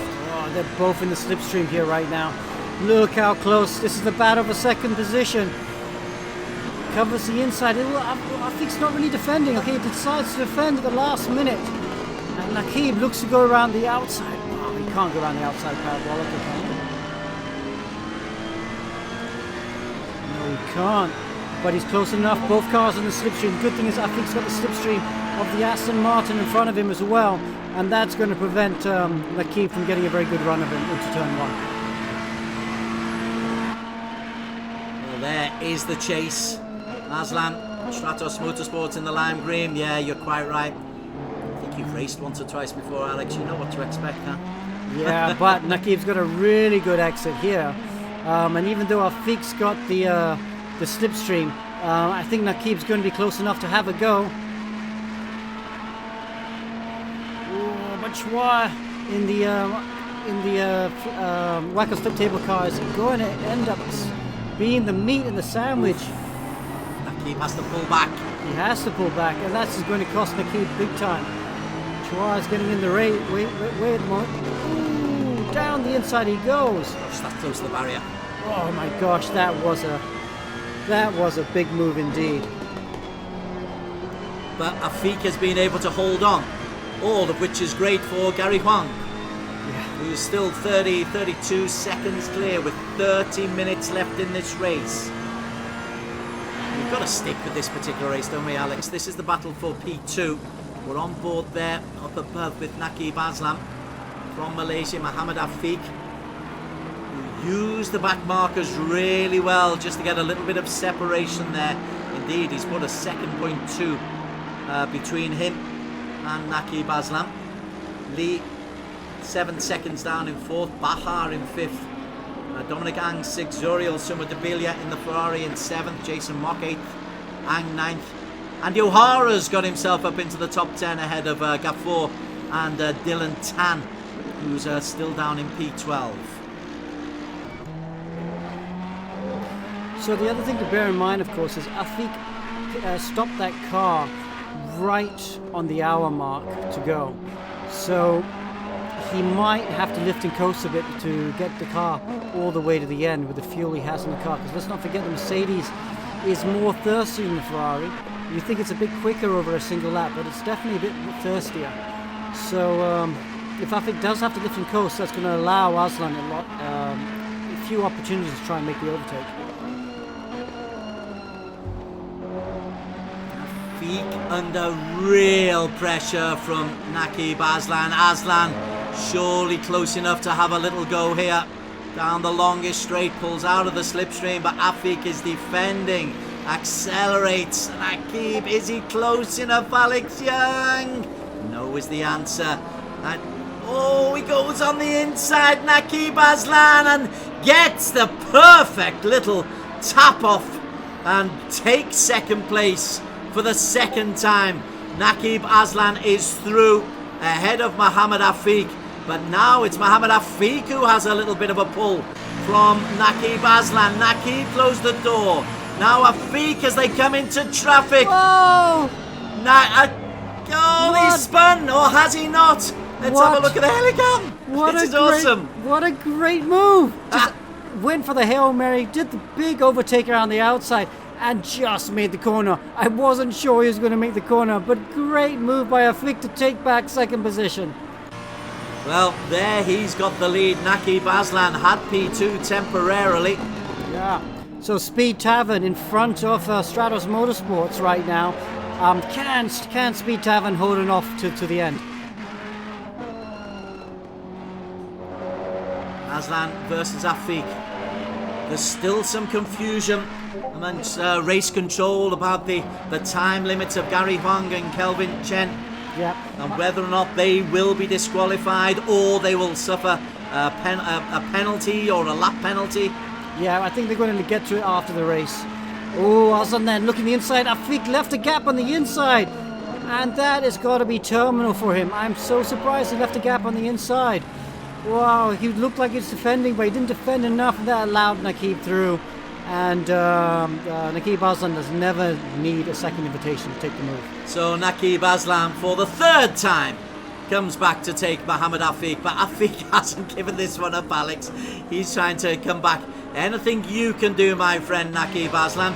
I can try to get close, but he's not close enough this time. As they come around Parabolica into lap 116. Wang is already on lap 116 and is 30 seconds ahead of this dueling pair of Malaysians.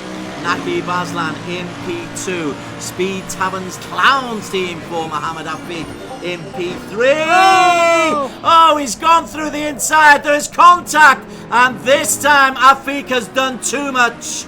He spins out. Overly aggressive Alex Young. And in the attempt to get back to P2, he could well have cost himself P2. Yeah, that was silly in my view. Did not need to take that sort of lunge like that. He'll be kicking himself for days after that, because that's going to cost him a podium position, I think, because Lee now is up at P3. Is he? Yeah. No, he's right behind him. Lee's right behind him. Have I got that right? Yeah, Afik has just held on to P3. Just. But Lee has got the momentum. Oh, Andy O'Hara, I think it is, who's the man just in front. Nakib, meantime. So there's Lee, Afik. In front of them, you've got one of the Australian team. Now, suddenly, Beacon Long, Alex, and this whole Wakos team have been nowhere, and then with 25 minutes to go, they've got a chance of a podium. Yeah, really, that's a great recovery drive from Wakos, because they really went backwards for a while. But yeah, now Lee's got a really good opportunity here. So he's going to, Afik kind of not really defending the inside. Lee's not really close enough, because if Lee was close enough, I think he would have gone down the inside. So a little bit of an experience from Mohammed Afiq, I think we're seeing.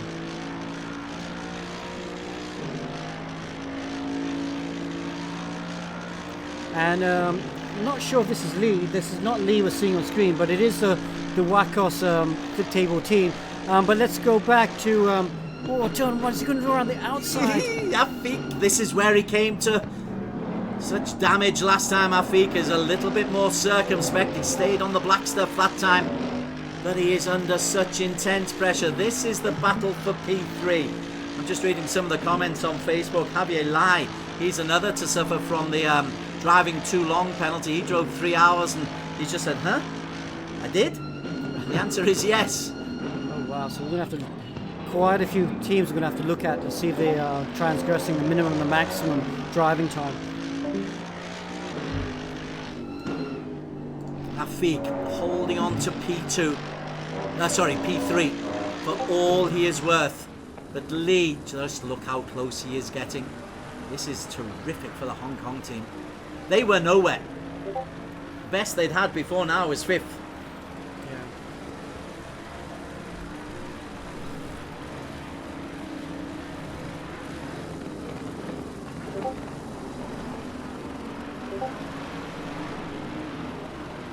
The front.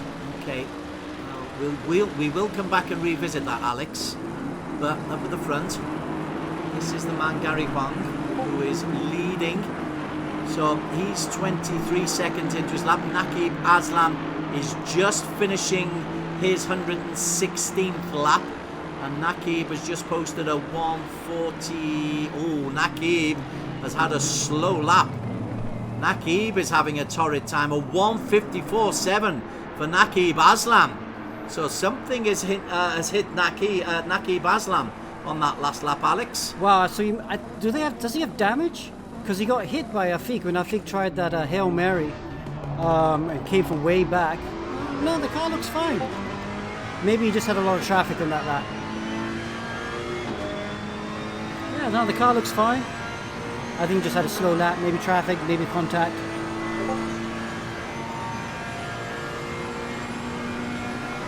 Okay, this is Gary Huang about to lap Avia Baha. Baha is in P5. That's how good the Chinese pairing have been. But are they actually going to be the winners? On the black stuff, probably is the answer. Once the technical team have had their deliberations, maybe not. Maybe not. There could be a nasty sting in the tail here, I fear, for full pace racing. Naqib. Along with, who was Naqib with? Not Miko, was he? Naqib, Alif, of course. May well be on the way to not a win on the black stuff, but a win in the points. Lee certainly holding on to P3. Waco's Flip Racing still in there. Afiq, that mistake could come back to haunt him. 21 minutes to go. But Afiq hasn't given this one up, Alex Young. Afiq chases Lee. They're both lapping in the 149.8 region.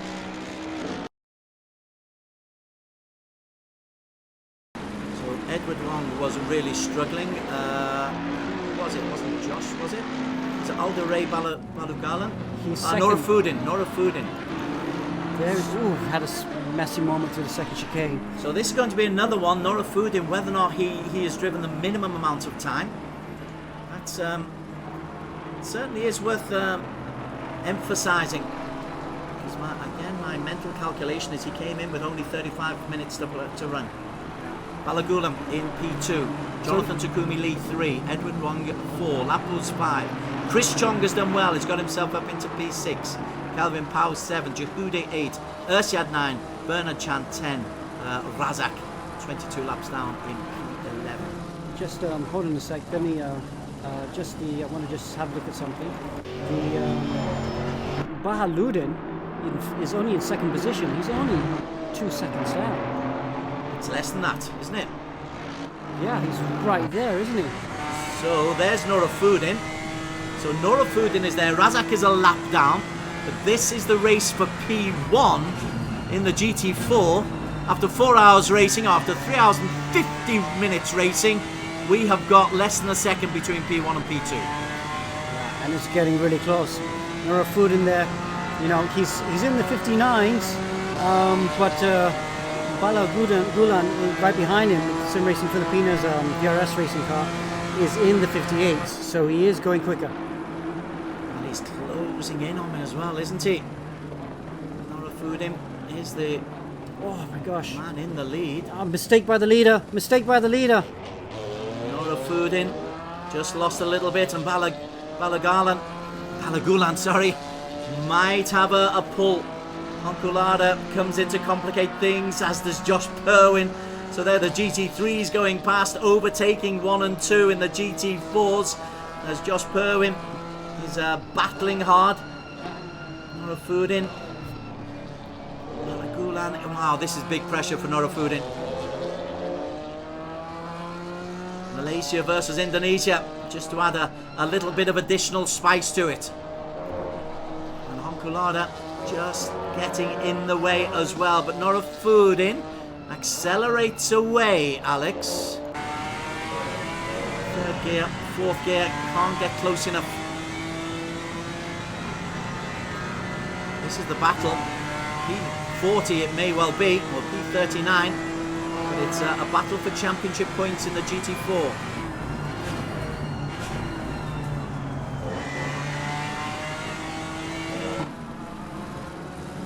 Not able to get close enough. Mercedes just ahead of Balagulan in the BMW. Do we stay with this, Alex, or would we go back to the championship leaders and return to this maybe with a couple of minutes to go? I think we should just stay with it for a bit. Indeed, okay. Boss has spoken. Wow, it's too close a race at the moment. Right. So then, let's see what the far chase says as they come through. The lap times just coming through. A 1:59.47 and a 1:59.42. So, as you can see, it is nip and tuck. And do you prefer to lead or be chasing at this stage of a race if it's this close, Alex? If I can't handle the pressure, I'd rather be chasing. If I want to win the race, I'd rather be leading. Okay. We don't know enough about either of these competitors to know what their mental state is. Yeah. Whether or not Balagulan likes the chase. Whether or not Nurafudin is able to cope with the pressure. Whatever it is, it's a great learning curve for Nurafudin.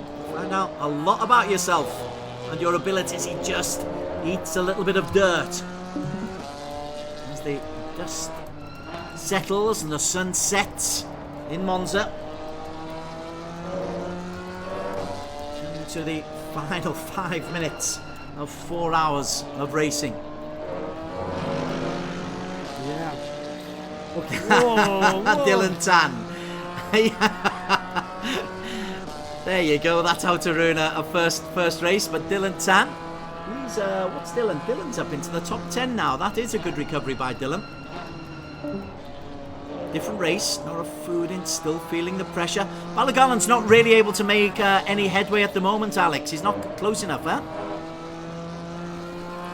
Yeah, he's not close enough. Nurafudin seems to have calmed down a bit. He's doing a good job for holding the race at the moment. Holding the lead, shall we say. But it's hard to take our eyes off this, isn't it? And we've got 5 minutes to go. The leaders look pretty comfortable, isn't it? The top three are kind of settled. So, I don't know. I think we should still kind of stay with this. I'll stick with this one then. Yeah, at the front, Gary Huang, Naqib Aslan, Lee Kin Long and Mohammed Afiq and Avir Bahar, 1, 2, 3, 4, 5. Dominic Ang, Jason Mock, Andy O'Hara, 6, 7 and 8. Fahad Ghafour and Dylan Tan in P10. Zero Summer Debelia down in P11. That's the GT3 Championship. We will return to that imminently. I think we need to see, and you're quite right to stick with it, whether or not Shahal Nurafudin is able to hold off the pressure of Alderey Balagulan. It is BMW chasing the cars overtaking are the GT3s. That's not a problem, because the men on the left-hand side of your screen know they've got to battle against each other. Balagulan gets that wrong, looks on the inside and took a gamble there. He's got time though, Alex. He's got 1, 2, 3 laps to try and negotiate his way, and he's really putting the pressure on Cheryl Norafudin. Norafudin doing a good job though. I mean, after those couple of mistakes, he really seems to have settled down at the moment, and he has a little bit of breathing space between him and the guy in the second position. He does. Not much, a little bit of breathing space.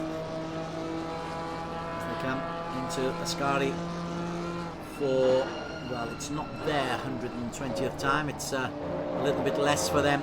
I'll tell you what, Norafudin's been able to pull a little bit of a distance there as the dust settles.